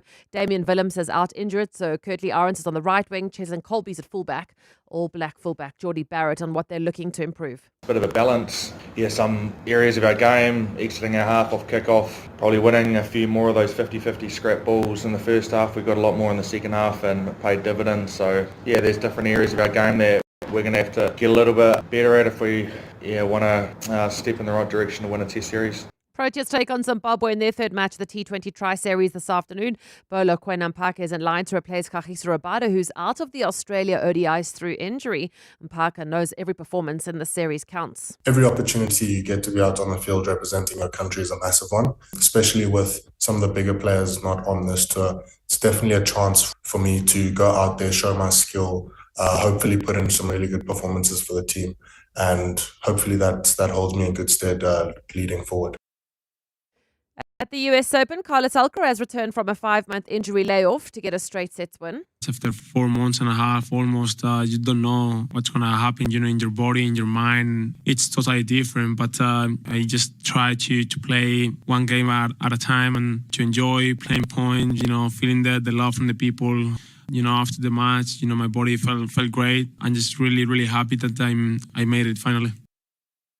Alcaraz advances Aguila Sim and Shelton on the women's side. The top seed Sabalenka opened with a straight sets win, advancing with the other top 10 seeds Swiatek, Noskova, Osaka and Mokova. Cindy Paluta, Eyewitness News Sport. EWN Traffic. Thank you, Cindy. 14 minutes to 8 o'clock, and this EWN Traffic brought to you by Outsurance. SMS out to 45142 now. You could save in your car insurance if you don't ask them for 500 Rand. Delays. This time in Houghton, Namo. Yes, Ray, that's due to an accident right along the M1 South before Houghton Drive. Delays from Glenhove Road. As a result, traffic is backed up along the M1 North as well. This is due to onlookers. If you're traveling on the M1 North and you're passing by the scene, please keep it moving. If you are traveling on the N1 North towards Four Ways, do expect heavier traffic volumes coming out of Malibongo Drive. Unfortunately, another accident scene coming out of Winnie Mandela Drive. The N1 South is also backed up as a result, just as you approach Winnie Mandela Drive off ramp. Then roadworks are causing delays on the N1 South between Allendale Road and Marlborough Drive on the M1 South. There's also slow-moving traffic due to more roadworks along the N3 North between the Elands Interchange and Van Buren Road. We'll have more updates coming up. Stay tuned. There's more EWN on air, online, and on the EWN app. To save money, you look for the discounted items in store. So why not spend 10 minutes getting an Outsurance car insurance quote like 48-year-old Adam, who saves 1,803 Rand. Big drop. If you haven't had a valuation on your premiums for a while, it's worth going to Outsurance. That's a jaw-dropping 1,803 Rand saving on Adam's 2020 Audi Q3. Do it now. SMS out to 45142. That's out to 45142. Outsurance saves 37-year-old Lerato 599 Rand on her 2026 Kia Sonet. $5.99. Outsurance, they are the best. And that's a fact. Did you know Outsurance had the lowest overturned ratio of complaints confirmed by the Ombudsman in their 2025 annual report? Ready for savings and excellent service? SMS out to 45142. That's out to 45142. Licensed insured FSP. TCs and information online. Small business owners, try this. Now, take your latest courier invoice and look at what you actually paid. Not the original quote, the final number after the surcharges, the remeasures, also the admin fees. Then visit courierit.co.za and quote the same parcel by clicking Send IT or send it. You might be surprised. I mean, Courier IT benchmarks its rates against what South African businesses are paying every day across routes and regions nationwide. They'll collect from your door, no account, no minimum volume, no contract. Your parcel is tracked from collection to delivery, and you can also have your parcel sent to any of the 2,700 convenient pickup points nationwide. So check your last invoice, then go to courierit.co.za and click Send IT to get your 50 Rand sign-up voucher.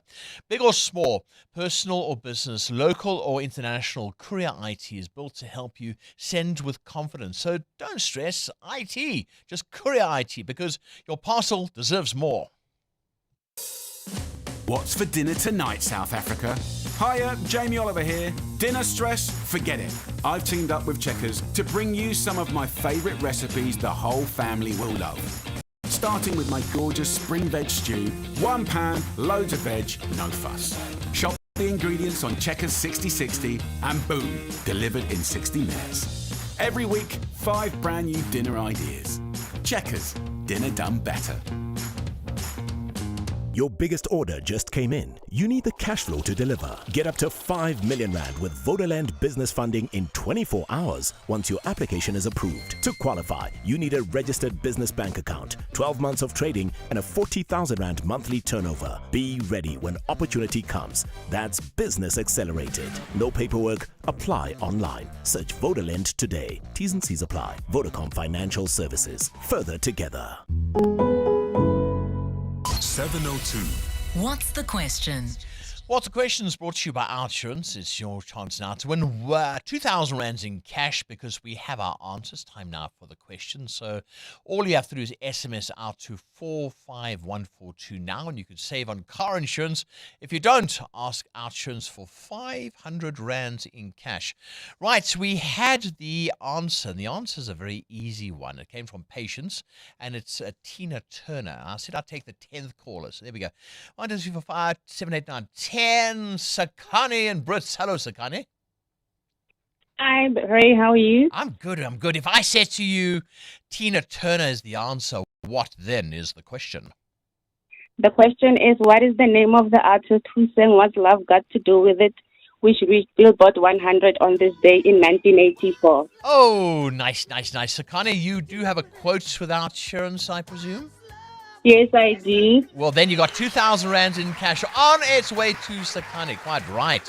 Tina Turner's iconic hit, What's Love Got to Do With It, was sitting at number 1 on the US Billboard Hot 100 on this day back in 1984. Confused when you're close to me. If I tend to look dazed, I read it someplace. I've got cause to be. There's a name for it. There's a phrase that fits. So the song would remain at the top for 3 weeks. It became one of Tina Turner's signature songs and helped establish her as a major solo superstar after years performing with Ike Turner. Well done, Sakani. 2,000 Rands on its way to you, courtesy of OUTsurance. Now, the OUTsurance pointsmen can't predict when the first spring flowers will bloom, but they can help keep traffic moving. So you spend less time stuck on the road and more time enjoying the sunshine. The OUTsurance pointsmen are real heroes in green and purple, easing traffic congestion by making our lives easier for the past 21 years. With OUTsurance, you really always get something out in proud partnership with 702. Show them some love online using hashtag #PointsmenLove. OUTsurance is a licensed insurer and FSP. Hi, this is Teko Modise, Hollywood Bet's brand ambassador.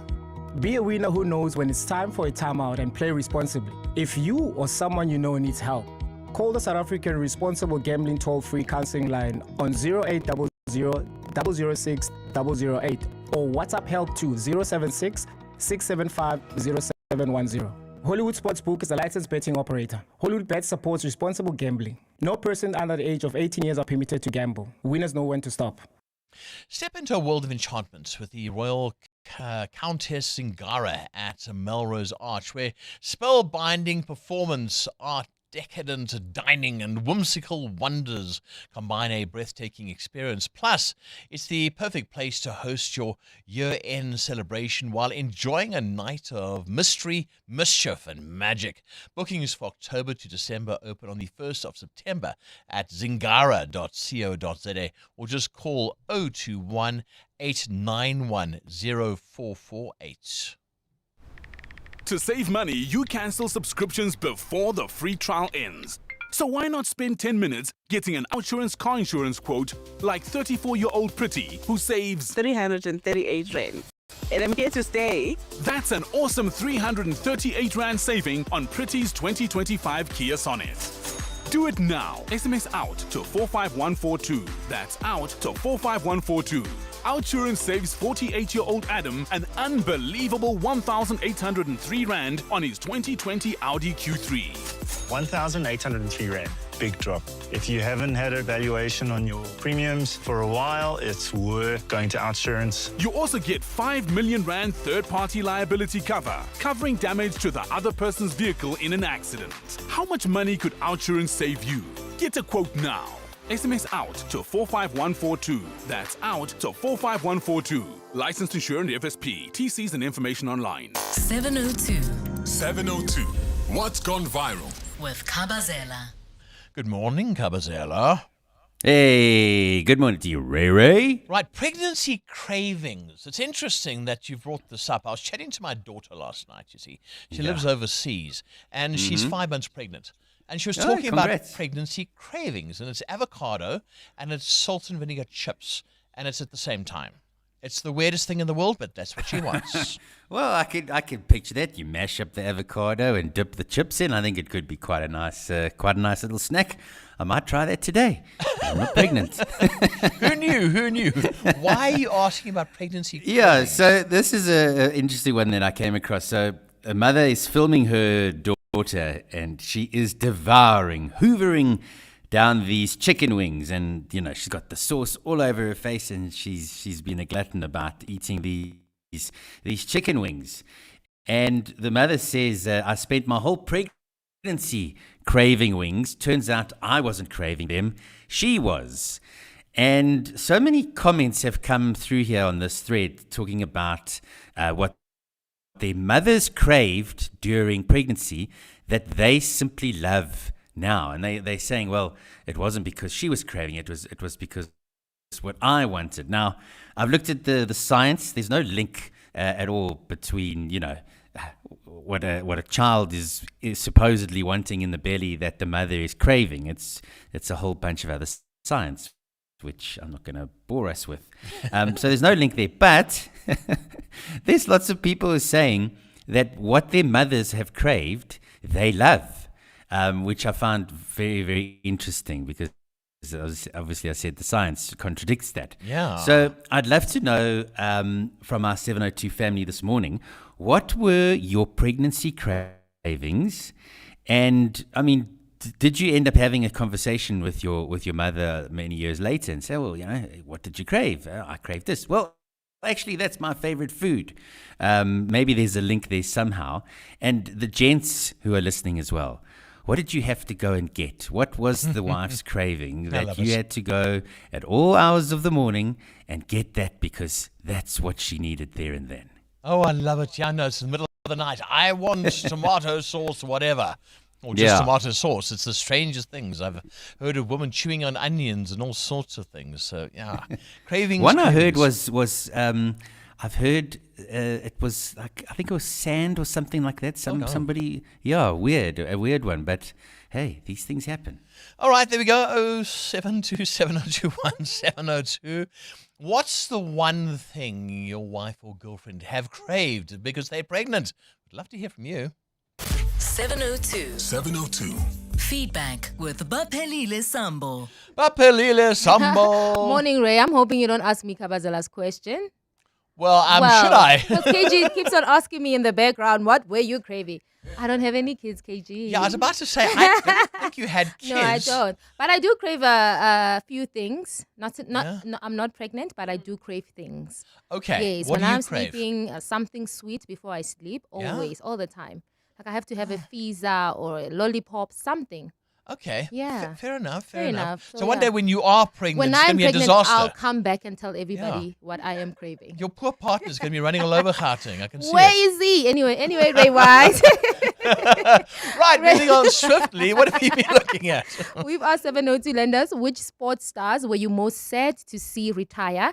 John Cena's retirement came up, along with Dr. Kumalo, Kobe Bryant, Ronaldinho, Tom Brady, and Collins Mbenzuma also got a mention. And Mike on WhatsApp says Michael Schumacher's accident changed F1 for him. Yeah. When Schumacher never returned to racing, he says he was so upset that he stopped watching Formula One altogether and hasn't watched a race ever since. Oh. And we also asked Ray White, should teachers be allowed to WhatsApp learners privately? Mendy on WhatsApp says we need to protect children at all costs when it comes to social media and believes maybe perhaps teachers should go or should undergo social media training so they understand boundaries around communicating with learners. But David says teachers should not privately WhatsApp learners at all. He believes all communication should happen through official channel with a parent or a guardian or the principal, just to protect both the learners and the teacher.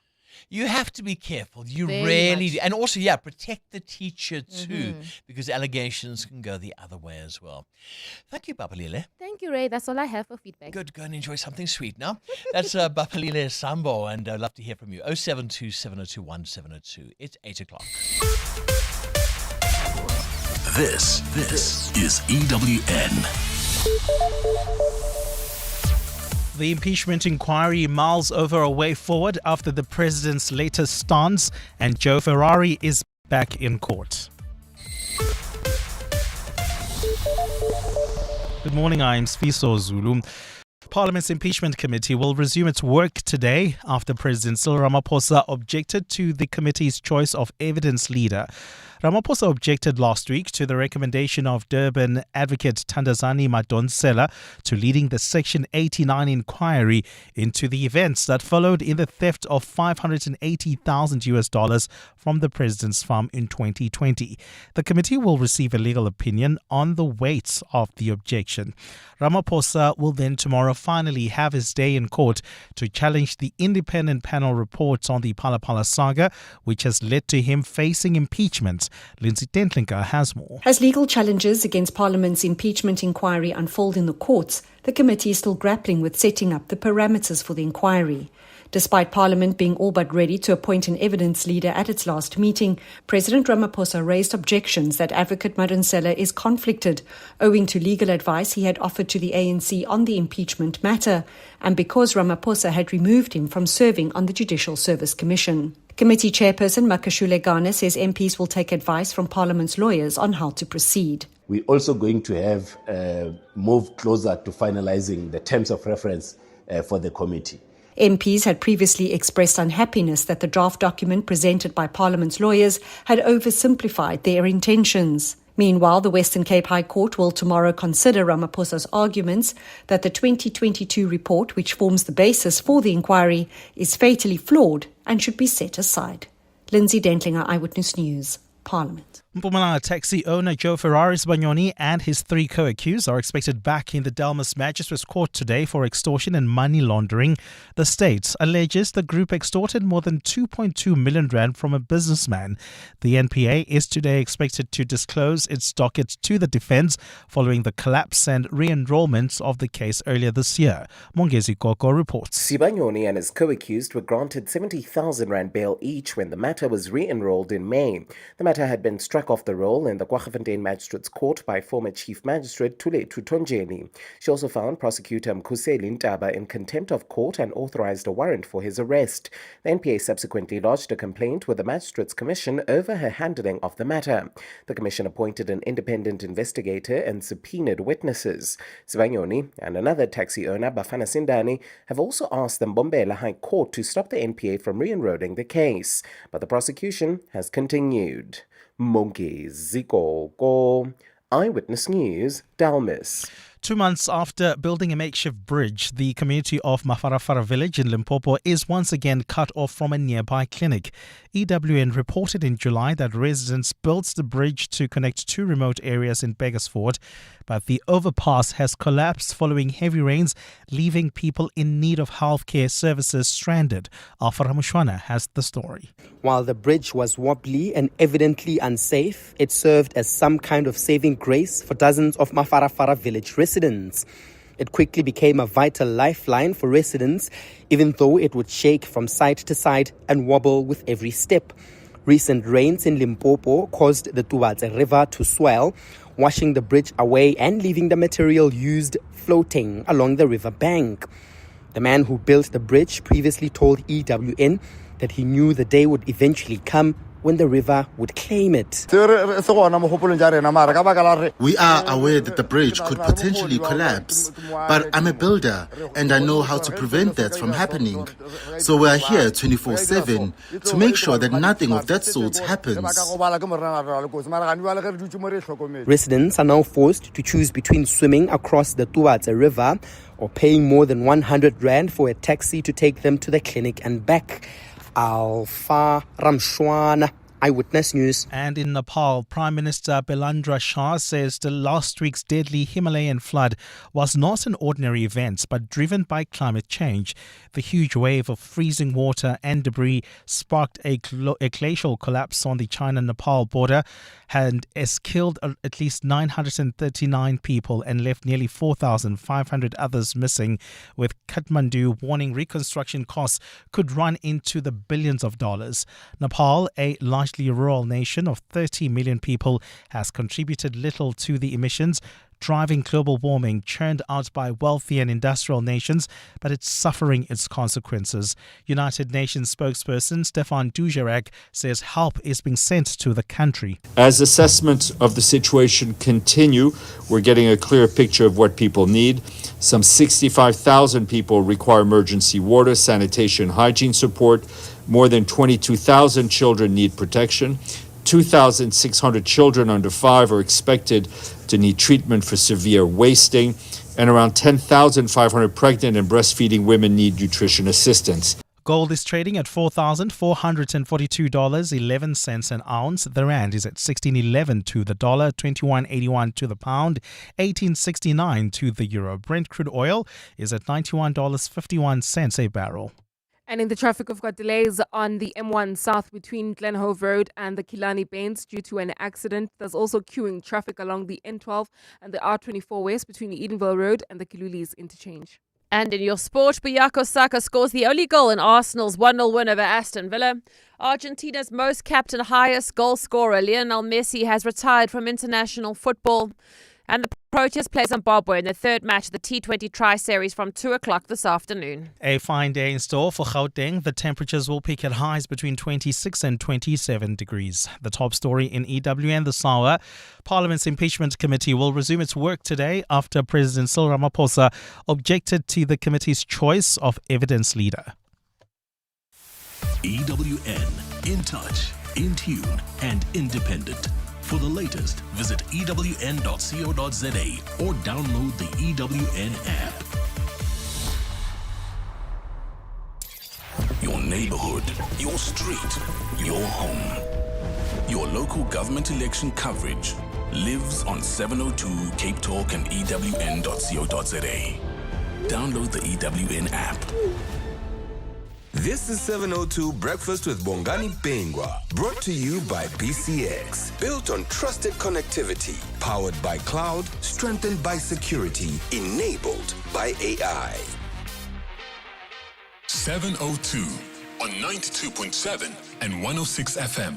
Streaming on the Prime Media Plus app. And on DSTV channel 856.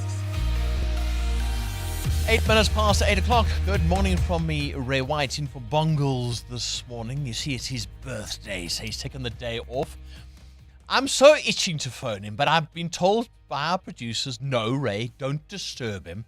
Just itching to say hi, happy birthday, How you doing? Anyway, if you want to leave a message for him, you can leave a WhatsApp message, and I'm sure he'll hear it this morning. In the past hour, talking about new initiatives to govern how teachers talk to learners on WhatsApp and social media. Asking this morning, should teachers be able to speak directly via WhatsApp to a school pupil in the first place? What are the borders? What are the boundaries that govern all of this? We were chatting to an expert earlier on who said it comes down to the parents, it comes down to teachers and to pupils as well to be responsible. But we do live in a society where evil sometimes does win, I'm afraid. So what we do need to do is just make sure those boundaries are there. So I said to you, number one, what should those boundaries be? Do you monitor your children? And number two, at what age should a child be supervised when it comes to a cell phone? Up to what age? I mean, should it be 15, 16, 17? Is it just dependent on the child? I don't know. I'd like to hear from you. Our shout out this morning, we've had lots of messages. Superstar Lionel Messi has hung up his boots for Argentina. So asking it, maybe Messi, who's your hero, but who is the one sports star who you were sad to see retire? You had maybe in the old days, Mateo, we used to have posters on our walls. You had to put a poster up of your sports star. So, I mean, who was yours? That's what I'm asking this morning. And you were sad to see them retire. And then Kabazella asking, what did you crave during your pregnancy? And Jens, what did you have to get for your partner in the odd hours of the morning? Mateo? Lentil soup, which I got at some point for almost 4 months straight, every single day. So there's a shop that I used to go to after work, pick up the lentil soup, and that's what my wife would be eating, and we'll be having something else for dinner. And the next day I'd ask again, are you sure you want? No, she's like, that's all I want. Wow. So that was for our boilerumo, but then with Lahakwe, it was a lot of ramen. Okay. The slab chips with the vinegar, that was also a big hit, and that's a big one. Rotisserie chicken. Okay, all right. It's quite a combination there. Amo, you've had kids. What did you crave? With my son, it was fried chicken, and it needed to be hot, as in spicy hot. Okay. And it was weird because at that time I hadn't been eating meat for like 11 years. So right as I got pregnant, I started craving for meat. Yeah. And with my daughter, it was, so basically I just used to eat a lot. I would have a first sitting of breakfast and a second breakfast. So I'd have a cup of oats and then I'd have a salad. You were hungry. Yeah, Your body wanted I was to hungry serve. all the time. And white bread. Just white bread? Yeah, white bread. Just white bread. No butter, nothing. Just as it is, white bread. Okay, 702 Land. What did you crave, or what did your partner crave? Would love to hear your stories. Hi, this is Kat. My pregnancy craving was barbecue pecan bites and Bawan chocolate. I'd mixed the two in my mouth, and it was just my everyday go-to thing. Morning, Ray, and 702 Landers. So with regards to the craving, we've been blessed with 4 souls. But the one that was most interesting was the first one, where my wife was craving tin fish. So that was quite a, let's call it, economically humble craving. I would simply just buy a whole 24 pack or 48, depending on the duration. But yeah, that was quite exciting stuff. Thank you. Have a good day. Bye. Mac here. Good morning, Ray. Yeah, the craving in pregnancy, it could be very weird sometimes. I craved strong things like chilies and anything that was strong. And yes, the heartburn after that followed, but suffer the consequences. Oh. Thank you, Ray. Thank you for the lovely show early morning. Bye. I'm sleeping 2 a.m. I receive a call, and the guy persists. He calls again. I silence it. He calls again. I'm thinking now perhaps this guy is in danger. He needs assistance. Then I take the call. Titi Dintang Fruso. He says to me, "Hey, my bra, don't you know? Are we to go get ice cream ya banana?" And I said, "What, Titi? Are you insane? You calling me waking up this time of the morning to ask me about an ice cream? My bra, I can't sleep. You know, my pregnant wife is waking me up. I tried to sleep from yesterday evening. I looked for it. I couldn't find ice cream, banana. Even now, she can't sleep. She wants ice cream, yeah, banana, and I don't know where to find it. Good morning. Good morning. So, on the issue of cravings when pregnant, so I wasn't craving anything necessarily, but I used to hate food. My baby didn't want me to have anything, so I would only eat dry food throughout my pregnancy. I didn't want to eat at all. And I lost so much weight when I was pregnant because my baby didn't want any food. And food will smell before I could even taste it. Or when I think about food, food used to smell so badly. So, yeah, I don't miss the time when I was pregnant. Thank you. Hi, guys. Great topic. I know that when my mom was pregnant with one of my sisters, she craved jackfruit. It's a tropical fruit, very sweet. And that sister cannot have enough jackfruit. She loves jackfruit. For myself, I crave nothing. My children eat everything. And that's my story. Thanks, guys. Great show.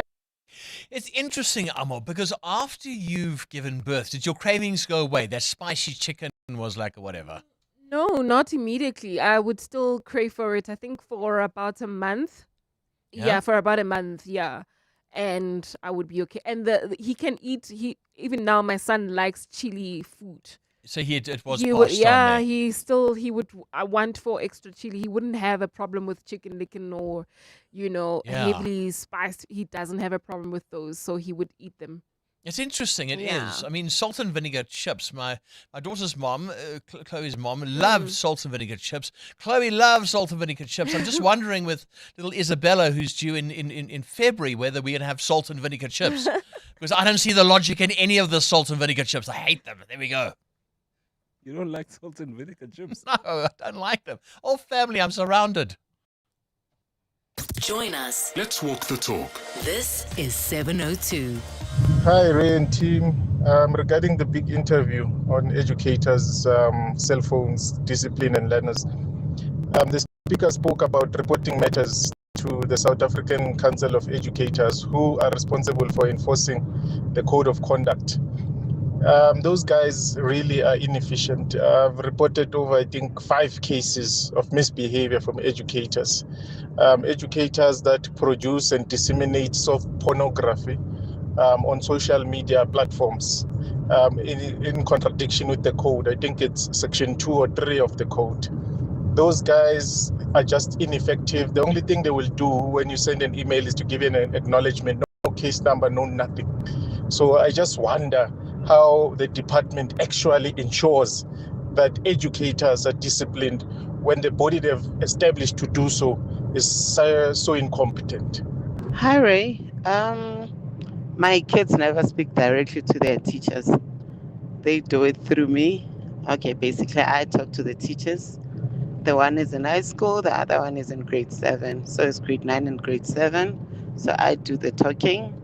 And secondly, my 12-year-old doesn't have a cell phone. It's by choice. I do borrow her my phone now and then to play games or watch YouTube, but yeah, she doesn't own a phone. And my grade 9 does have a phone, which thank God she doesn't really like using. So which it works for me, but it becomes a disadvantage when you try getting hold of her, and yeah, her phone, she's never available in her phone. But yeah, other than that, yeah, I speak to the teachers.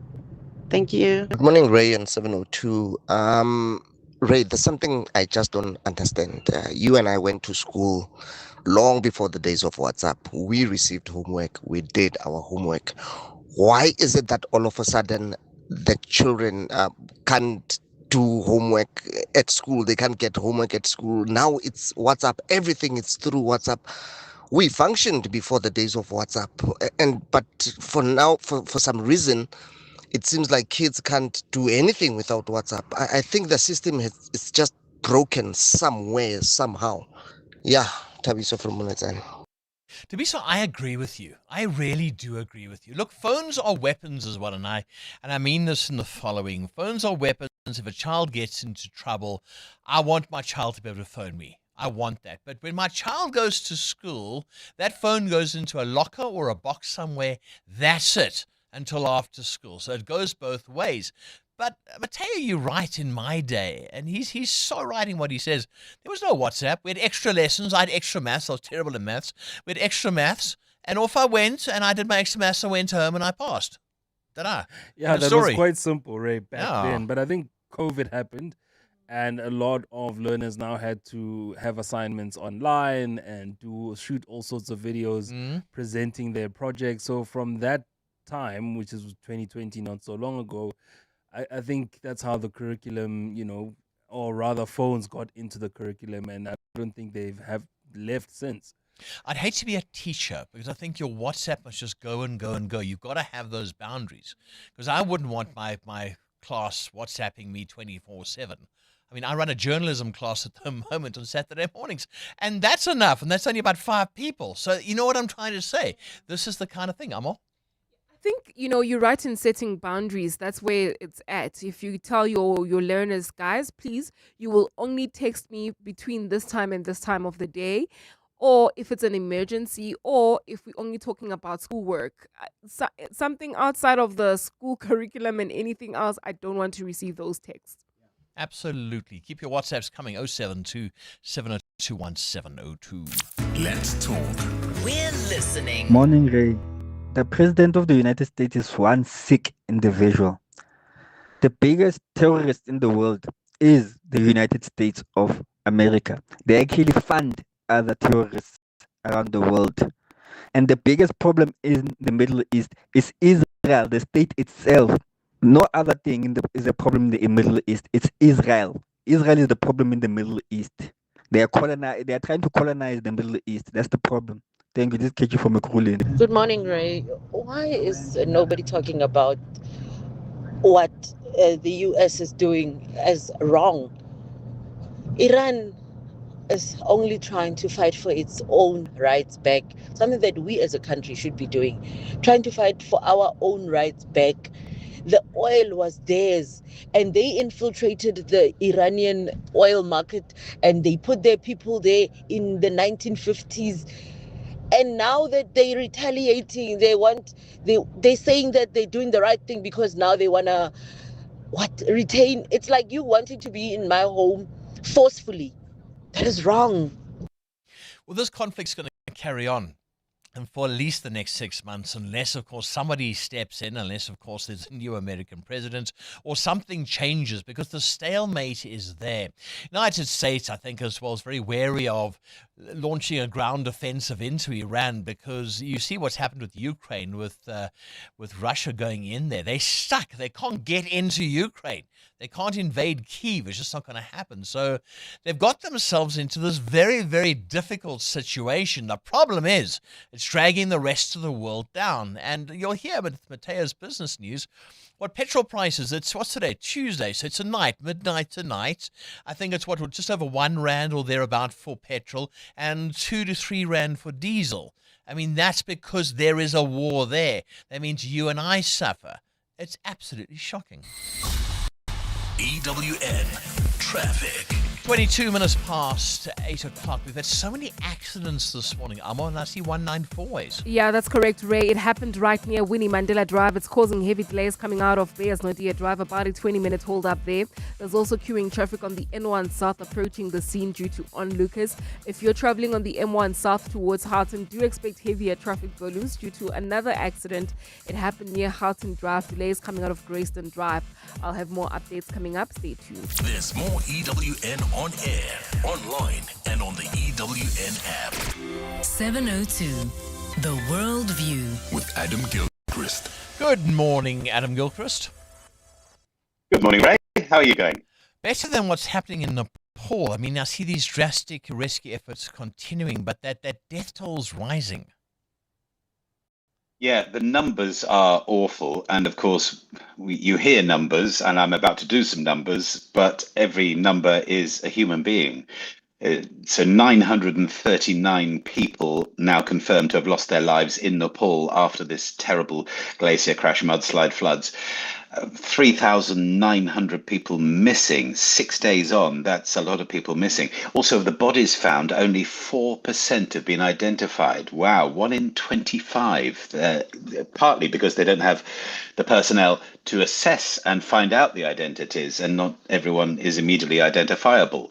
They also believe about 600 workers at the dams and hydroelectric power sites have been trapped inside the debris-filled tunnels. There might still be hope for them 6 days on, but 600 foreign nationals missing, in particular Indian, South Korean, Chinese, but other nationalities too, tourists, trekkers, pilgrims, and of course 6 days on, it doesn't mean they are lost, but you begin to worry, of course. In Tibet, the death toll is officially only 16, but 540 people missing. Again, we're talking people here.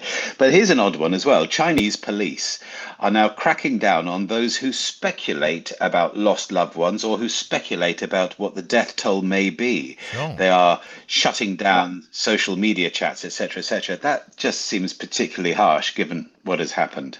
That really is quite something. It is. But, okay.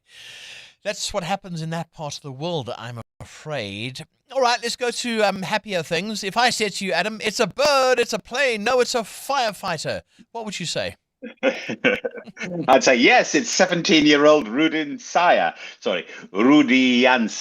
Rudiansa is his name, but otherwise known as Superman. Absolutely, he is combating severe wildfires in Indonesia dressed as Superman. So this is the island of Borneo, especially badly hit by Super El Nino, a drought. Fires have broken out around the area of Palangkaraya. And Rudy Jansa joined his dad's volunteer firefighting group. And then recently he thought, you know what? He wanted to draw attention to the problem, to the fires, to the drought, to the ongoing climate crisis in Indonesia. So he put on the red and blue suit. It's the full thing with the S, drawing attention to the ongoing crisis. His viral videos have earned millions of views. He's become quite a thing. In fact, the Indonesian forestry minister has given him a name, Forest Hero. I think we prefer firefighting Superman, but I have to say, you wonder if the cape is a bit of a fire hazard. He does do it in a cape. Maybe take that one off. Bit of a problem, maybe. Your cape's on fire, be careful. Yeah, a bit of a problem. Here's a story, Switzerland's underpants experiment. Adam, when was the last time you buried your underpants? Yes, and why would be the more worrying question as well. So they've done this on a large scale in Switzerland. 1,000 volunteers took part in it. They buried between them 2,000 pairs of pants, briefs, boxer shorts, all made of cotton. That's the crucial thing. They have to be biodegradable cotton. Plus, they buried 12,000 tea bags, again in cotton tea bags. I always thought there was a little substance in there as well. Anyway, they buried them, and after 2 months have dug them up. And of course, the point was that these good Swiss volunteers buried them in lots of different places. And so what Swiss scientists have now concluded is that there was better and indeed more soil activity. We're talking soil in the ground, not soil in the pads. There was more soil activity and decomposition if the area of soil where they were buried was well composted, was not fed fertilizer or pesticide, in particular if it was covered. In other words, if all those things happened, there was more fungi, earthworms, bacteria, other stuff to break it down. And they found that private gardens showed the fastest decomposition, not farmers' fields, not manicured lawns. Our own gardens contain the highest amounts of organic matter. Therefore, this is a test of soil and how healthy your garden or your patch of land is. So an experiment you can try at home. Bury your smalls and see how holy they get after a couple of months. Although if the neighbours see you doing it, it does look highly suspicious, I'm sure. Yeah, it certainly does. What a bizarre story. Thanks, Adam. We'll chat to you once again tomorrow. EWN Business. Right, Mateo, Bidvest reporting solid results from improved operations. Good on them. Yeah, Bidvest has reported stronger financial year with all of its divisions recording higher trading profits. Revenue at the company increasing 3% to 130 billion rand, while cash generated from operations jumped up by 17% to 17 billion rand, helped by the group reducing its debt levels. Free cash flow also rose by 27% to 12.5 billion. Headline earnings per share for the period all under review increased by 6%. Bidvest declaring a final dividend of 483 cents per share, up 6.6% from last year.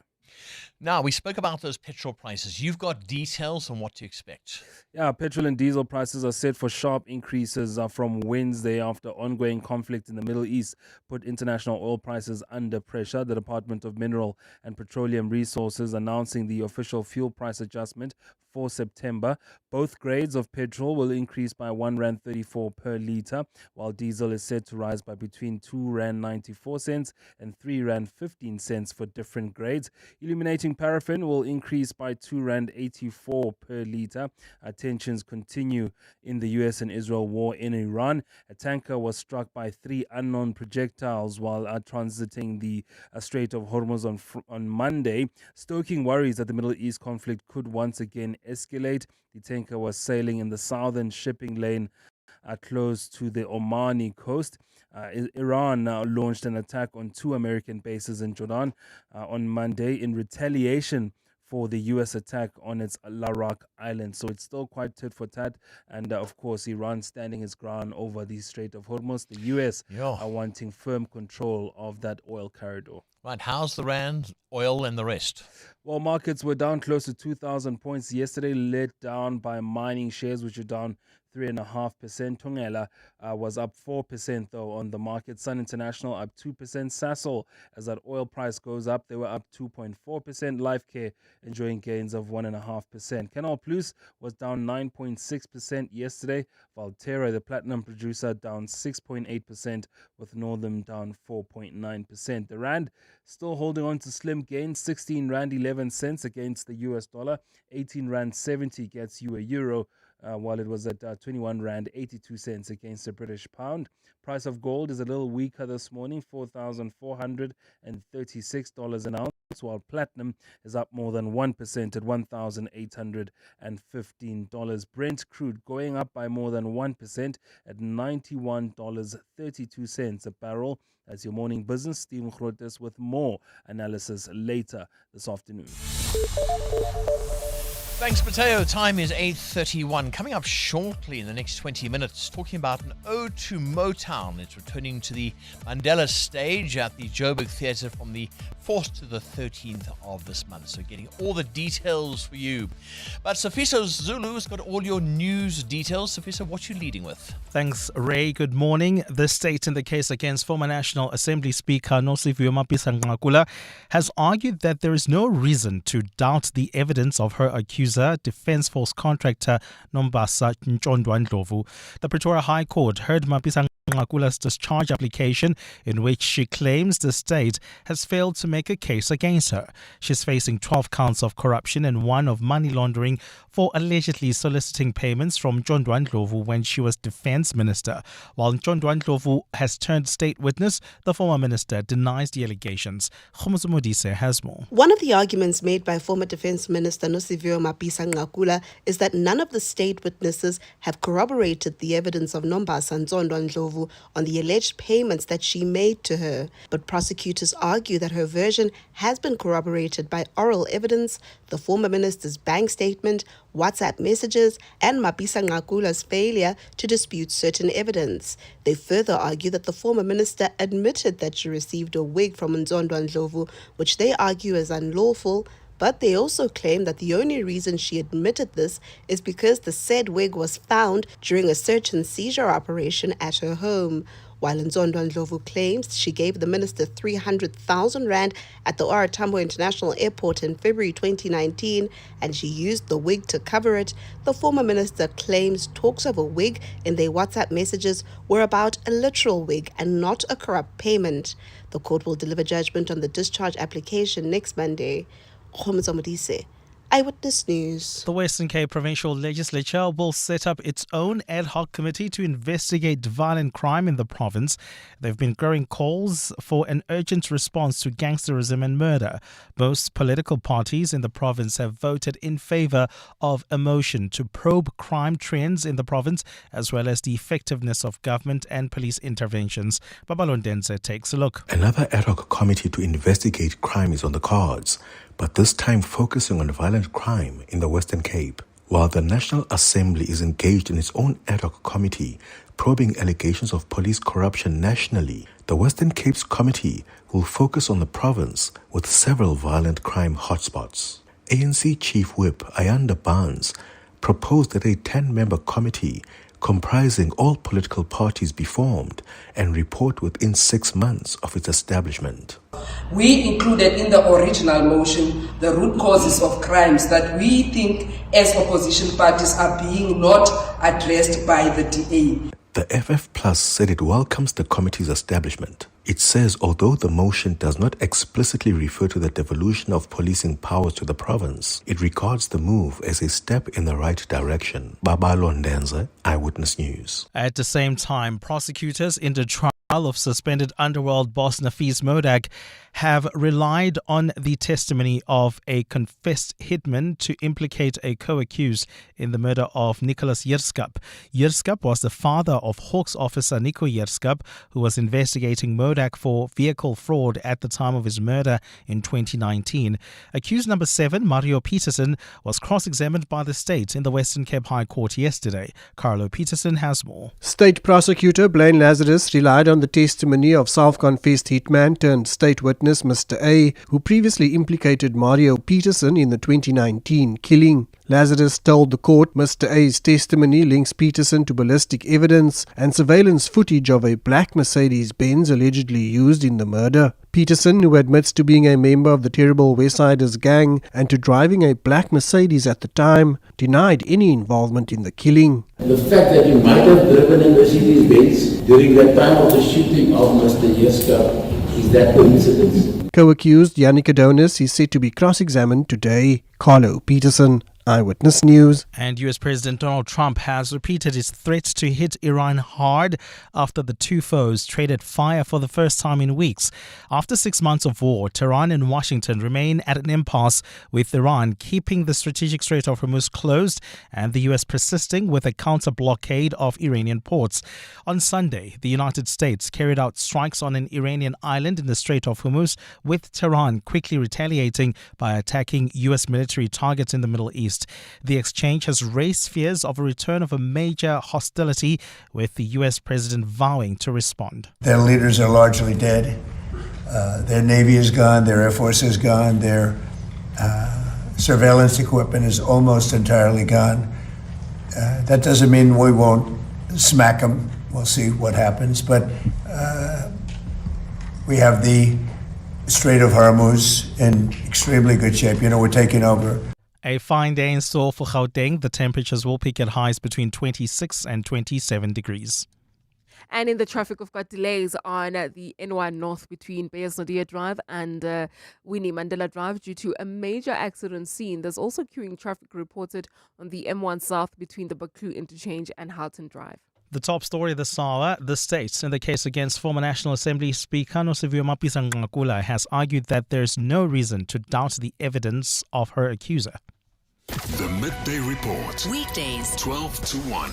We know that SIU had moved on Morgan Maumela, for example, but how much progress is actually being made? The SIU's findings were clear. There was rampant fraud, and that should occasion criminal charges. That it's taken this long, and we're now in the space of years, tells us that there's perhaps not the requisite capacity and capability when it comes to investigating complex financial crimes, either on the part of the Hawks or the Hawks and the NPA. Jeff Wicks is the Deputy Investigations Editor at News 24. The Midday Report with Mandy Wiener. 12 to 1 on 702. 702. At Crawford International, confidence is built every day. We're encouraged to find our voice, think independently, and lead with courage, integrity, and compassion. In the classroom, on the sports field, and beyond, we learn to step forward, embrace opportunity, and make a meaningful difference. Book your personalized tour and experience Crawford International for yourself. Crawford International, building global leaders. As a business owner, you're always looking for ways to save money. But have you looked at saving on your business insurance premium? With Outsurance Business Insurance, you could save big, like Bosmansdam High School. We were with our previous insurance for 10 years plus before switching to Outsurance Business Insurance. We are saving 3,705 Rand per month. It was so quick and easy, we should have switched sooner. Ready to switch and save? Visit outsurance.co.za or call 08600 60,000 today. Licensed insurer and FSP. TCs and information online. Small business owners, try this. Take your latest courier invoice and look at what you actually paid. Not the original quote, the final number after the surcharges, remeasures and admin fees. Then visit courierit.co.za and quote the same parcel by clicking send it. You may be surprised. Courierit benchmarks its rates against what South African businesses are paying every day across routes and regions nationwide. They'll collect from your door, no account, no minimum volume, no contracts. Your parcel is tracked from collection to delivery, and you can also have your parcel sent to any of the 2,700 convenient pickup points nationwide. So check your last invoice, then go to courierit.co.za and click send it to get your 50 Rand sign-up voucher. Big or small, personal or business, local or international, Courierit is built to help you send with confidence. So don't stress it, just courier it, because your parcel deserves more. You're listening to 702 Breakfast with Bongani Bingwa, brought to you by BCX, technology that helps organizations move forward. Hello, 702 family. Lindy here from Joburg South, commenting on the pregnancy cravings. So my mom, she had me in 1991. Before she was pregnant with me, she had absolutely no interest in dogs. When she was pregnant with me, she decided she wanted a puppy all of a Sunday. And she got her very first dog ever in her life. When I was born, it just so happened that I was a dog lover. That dog hated me, and she bit me and she scratched me, but I still played with her. And to this day, I've never gone without dogs. And everybody knows me as the dog whisperer. I'm the person who loves dogs. So I think there might be something to even though if the science doesn't agree, because my mom didn't care for dogs, had me, and all of a sudden, dog lover in the world. Morning, 702. So when I was pregnant, I had the craziest cravings. It was olives, olive juice, capers out of the can. Would literally carry capers with me, and pickled onions and pickled onion juice, and heartburn. So we carry a bottle of Gaviscon, have it, down half the bottle of Gaviscon, and go again with that pickled onion juice. Just couldn't get enough. Oh, 702 land, good morning. Good morning, Ray. Happy spring day. Happy birthday, Bongani. Pregnancy craving. KFC mustard, mayo. KFC mayo. I used to buy like 4 Colonel burgers and just scrape off the mayonnaise. The best ever. Have an amazing day. Shares in Centurion. Morning, Ray and the team. My wife craved diko when she was pregnant. I had to run around looking for them.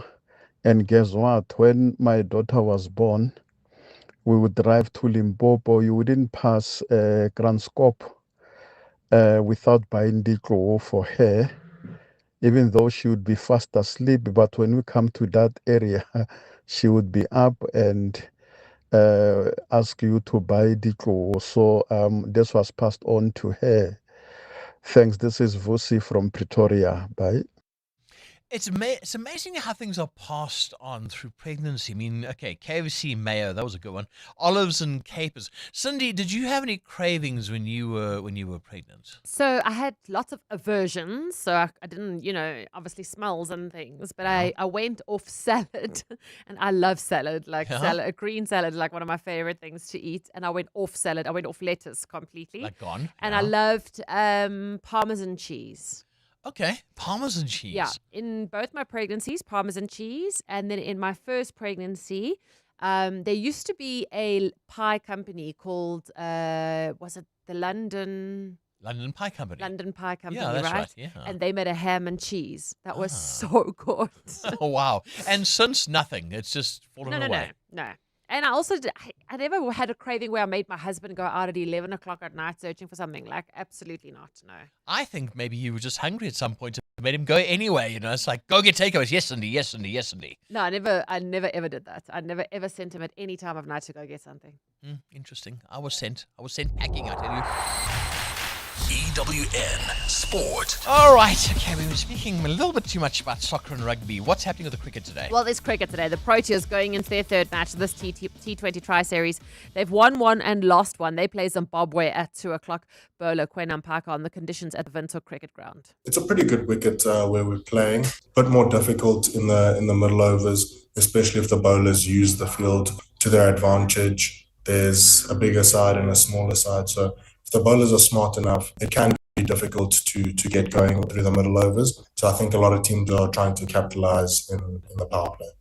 Pakistan replaced their head coach Sarfraz Ahmed and bowling coach Umar Gul and sent 7 players home following the innings defeat in the second test to England. 2 games in the Betway Premiership tonight. Defending champions Orlando Pirates are Wade Kruger United. Durban City are hosting Stellenbosch.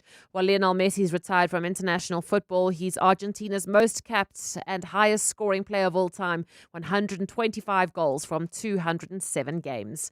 In the Premier League last night, Arsenal fought to a 1-0 win over Aston Villa. Saka with a second half goal. Here's coach Mikel Arteta. Well, I prefer to talk about the squad. I think it was a squad victory today, and everybody that was involved in the game in any capacity made a difference for us, and that's a big message for all of us, because with the depth that we have and with the quality that we have, if we really make that count, that's going to be a massive weapon for us. Transfer news, Liverpool signing Bradley Barcola from PSG. Springbok coach Rassie Rasmus named Wilco Louw, Malcolm Marx and Oxenchair to start in the front row against the All Blacks this weekend. Damien Willems says injured Sir Arons is on the right wing with Colby at fullback. Here's coach Rassie. It's a series which you must win, and we lost the first game and we won the second game, and we thought continuity would be the best thing for one of the more important games of the series, because it doesn't get win this Saturday, but it certainly can determine if it's going to be a draw or win the last match. In tennis at the US Open, after 4 months out with a wrist injury, second seed Carlos Alcaraz was relieved to come through his first round match in straight sets. This is pain-free right now. I felt great from inside. My feeling was that I was hitting normal. I was, playing normal, playing my style, and the arm, the wrist, everything, felt great. So I'm gonna still taking care of it, obviously these days. But I'm just really happy it's pain-free finally. On the women's side, top seed Sabalenka opened with a straight sets win. Cindy Paluta, Eyewitness News Sport.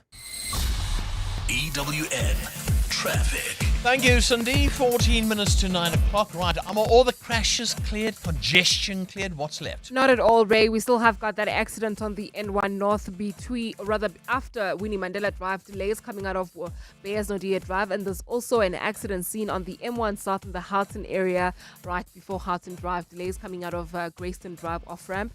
And then if you are traveling towards Alexandra, do expect delays between the Kilulis Interchange and Modderfontein Road. This is on the N3 North. That's due to another accident. We'll have more updates though at the top of the hour. Do stay tuned. There's more EWN on air, online, and on the EWN app.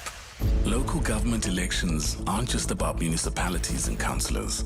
They're about people like you and the park where your children play, the streetlights that guide you to the bus stop, the neighborhood where you want to feel safe.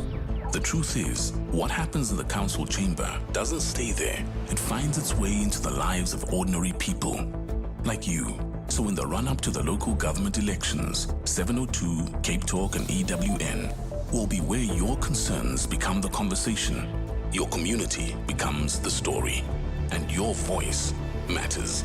Because this is more than local. It's personal. Follow every moment of the local government election on 702, Cape Talk, and EWN.co.za. Download the EWN app. The CSIR International Convention Centre has over 40 years of experience in hosting international, local and national business events. This purpose-built venue is set on a tranquil campus in Pretoria East in the knowledge hub and science diplomacy capital, the city of Tshwane. Host your next business events at a venue where innovation meets experience. Visit csiricc.co.za for more information. The CSIR International Convention Centre, where smart minds meet. Exe, 1 liter is 25 rand. It's the Magoya, this one. Serious. You get a deal, but who pays? Illicit trade hurts families, kills jobs, and funds criminals. When you buy food, drinks, fuel, or cigarettes that seem too cheap, someone always pays. Cheap comes at a price. Illicit trade robs South Africa of income and destroys our economy. Choose legal products. If you suspect fake goods or that something is illicit, report it. Visit www.ychp.co.za.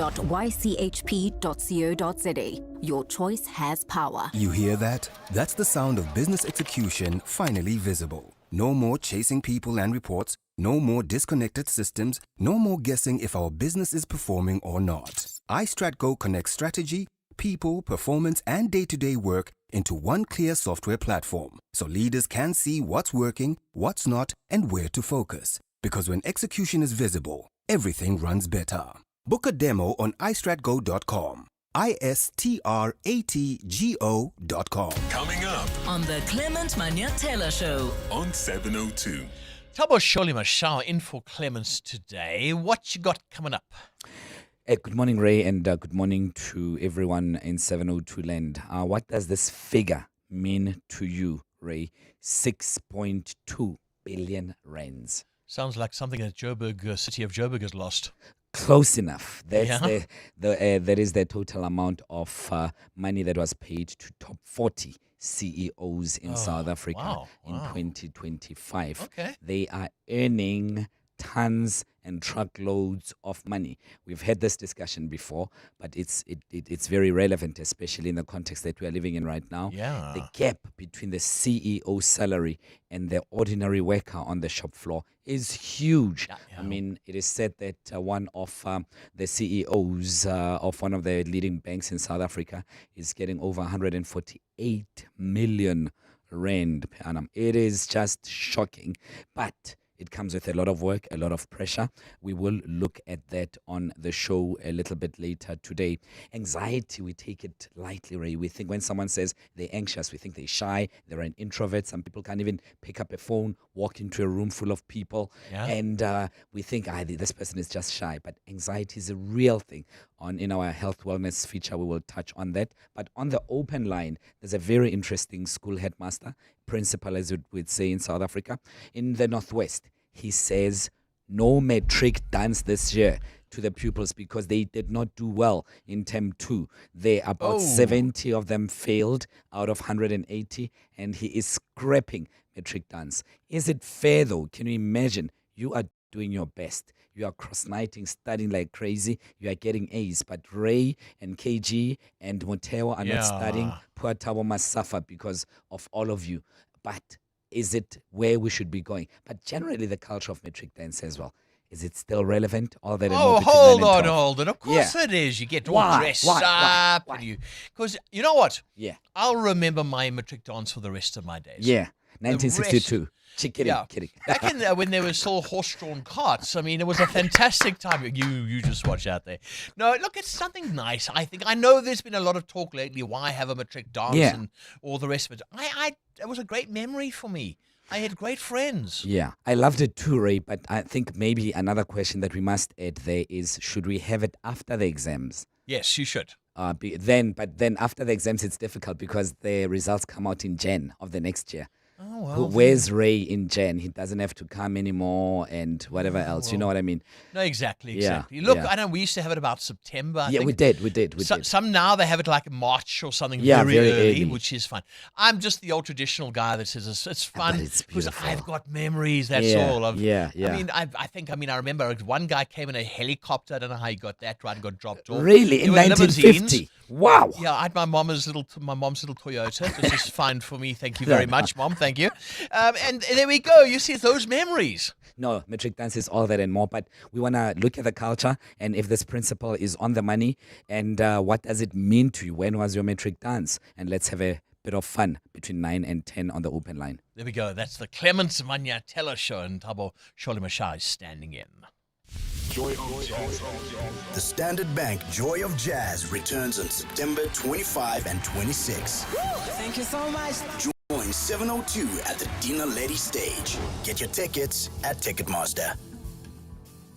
As a graduate professional, you know success takes time, discipline, and smart decisions. Retirement is no different. Years of saving and investing help build your wealth so it can support the retirement you deserve. Join us at the annual PPS Retirement Summit on 19 September and gain insights to grow and preserve your long-term wealth. Because consistent contributions and protecting what you've built all add up. Visit pps.coza/retirement summit now. PPS, success is better shared. PPS is a licensed life insurer controlling company and authorized FSP. Hey guys, this is Robert Marawa, Hollywood Bet's brand ambassador. Playing responsibly is part of the winning strategy. Make smart choices and continue to score. If you or someone that you know needs help, call the South African Responsible Gambling Toll-Free Counseling Line on 0800 006 008 or WhatsApp help to 076 675 0710. Hollywood Sportsbook is a licensed betting operator. Hollywood Bet supports responsible gambling. No persons under the age of 18 years are permitted to gamble. Winners know when to stop. Join us. Let's walk the talk. This is 702.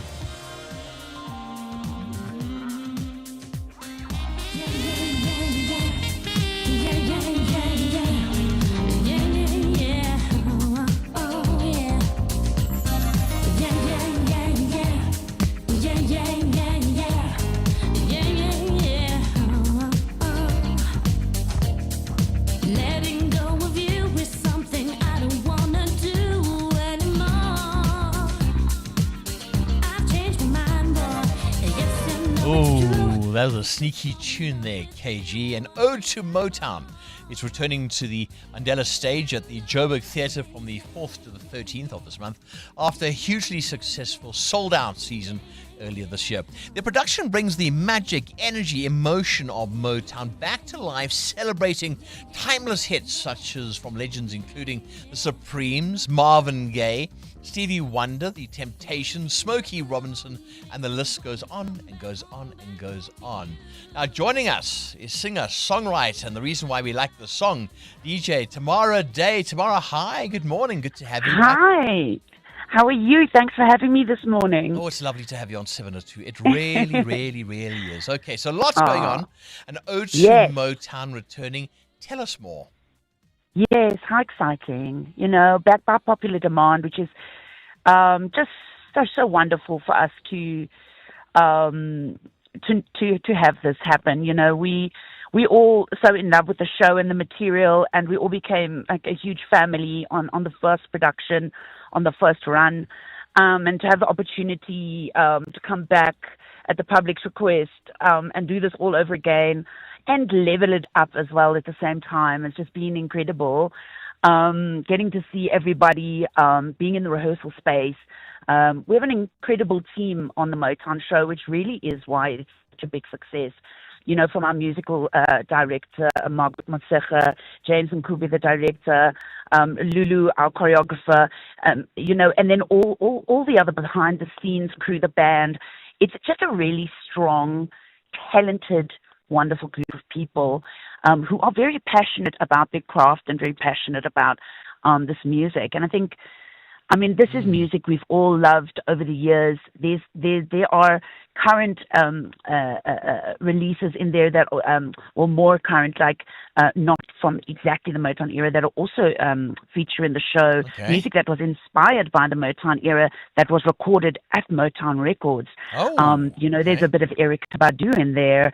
I grew up listening to Erykah Badu. She was like probably a huge influence on the sort of soul side of my voice, you know, and my delivery as a singer, and getting to perform some of her material within this piece is also incredible, and the girls and I love it. Also it's beautiful, timeless, incredible soulful music, and you know, South Africans we are a soulful bunch. We are. And, That's why we have Soulful Sundays on 702. We We saw it coming. We are We so- saw it coming. Tamara, this is a bit of a Yes. different kind of music for what we're used to hearing from you. Did you have to Yes. change a little bit? Was it challenging? It must have been. Oh, yeah. Oh, absolutely. You know, if you go back to what I might do in my early releases, you can hear the influence of soul in my voice. You know, over the years, I've still loved playing, you know, live jazz and this kind of thing, and performing with jazz bands and things like that. So the soul is always there, you know, whether I'm doing that kind of music or dance music, which is my main love and passion. But yes, to answer your question, yes, Yeah. it was challenging. You know, the artists that we are celebrating and honoring through this performance, these are big shoes to fill. You know, Aretha Franklin. I mean, these are insane voices. That's huge. Yeah. So the pressure has really been on, and to really bring a level of performance to the work that will honor these artists and this music. The voices on this production are honestly incredible. From the boys in complete feature on the show as well. They're a male act. Also, four incredible voices that come in. It's just I cannot. You have to chemistry. The chemistry and the vocals. Amazing. And, you know, everything obviously in the most beautiful harmony work and things like that. But there's a bit of storytelling as well, just to really bring people into that world and into the time, and really connect for people how this music impacted the world, and still does to this day. So, but really there is a bit for everyone. I don't know a single person who hasn't said they love the show. So I think Motown is different for everyone. Sure. Everyone has their version of Motown that they're sort of expecting, but come with an open mind. It is. I think it's the story's being told in a way that I don't think it has before, which is very exciting. If you have a look at some of the names, Jackson 5, say for instance, Commodore Smokey Robinson, the Marvin Gaye Supremes. I mean, just those names are amazing. Tomorrow I could chat to you all day long about music, but we're just way out of time. Tomorrow Day, singer, songwriter, and DJ. That's an ode to Motown. It's returning to the Mandela stage at the Joburg Theatre from the 4th to the 13th of this month. It's the 4th to the 13th of this month. That wraps up our time together, I'm afraid. 702 Breakfast with Bongani Bingwa was brought to you by BCX, connecting cloud, telecom business, connectivity, AI, and more to help organizations reduce complexity, improve resilience, and unlock opportunities. I'll see you bright and early tomorrow morning. It's 9 o'clock. This is EWN. Good morning, I'm Sfiso Zulu. Self-proclaimed political fixer Bra Mokhotsi will return to the Johannesburg Magistrates Court for his fourth bail bid. Mokhotsi brought the application on what he says are new facts. He was arrested in May for allegedly staging his own assassination attempt. His bail has been denied 3 times, with the state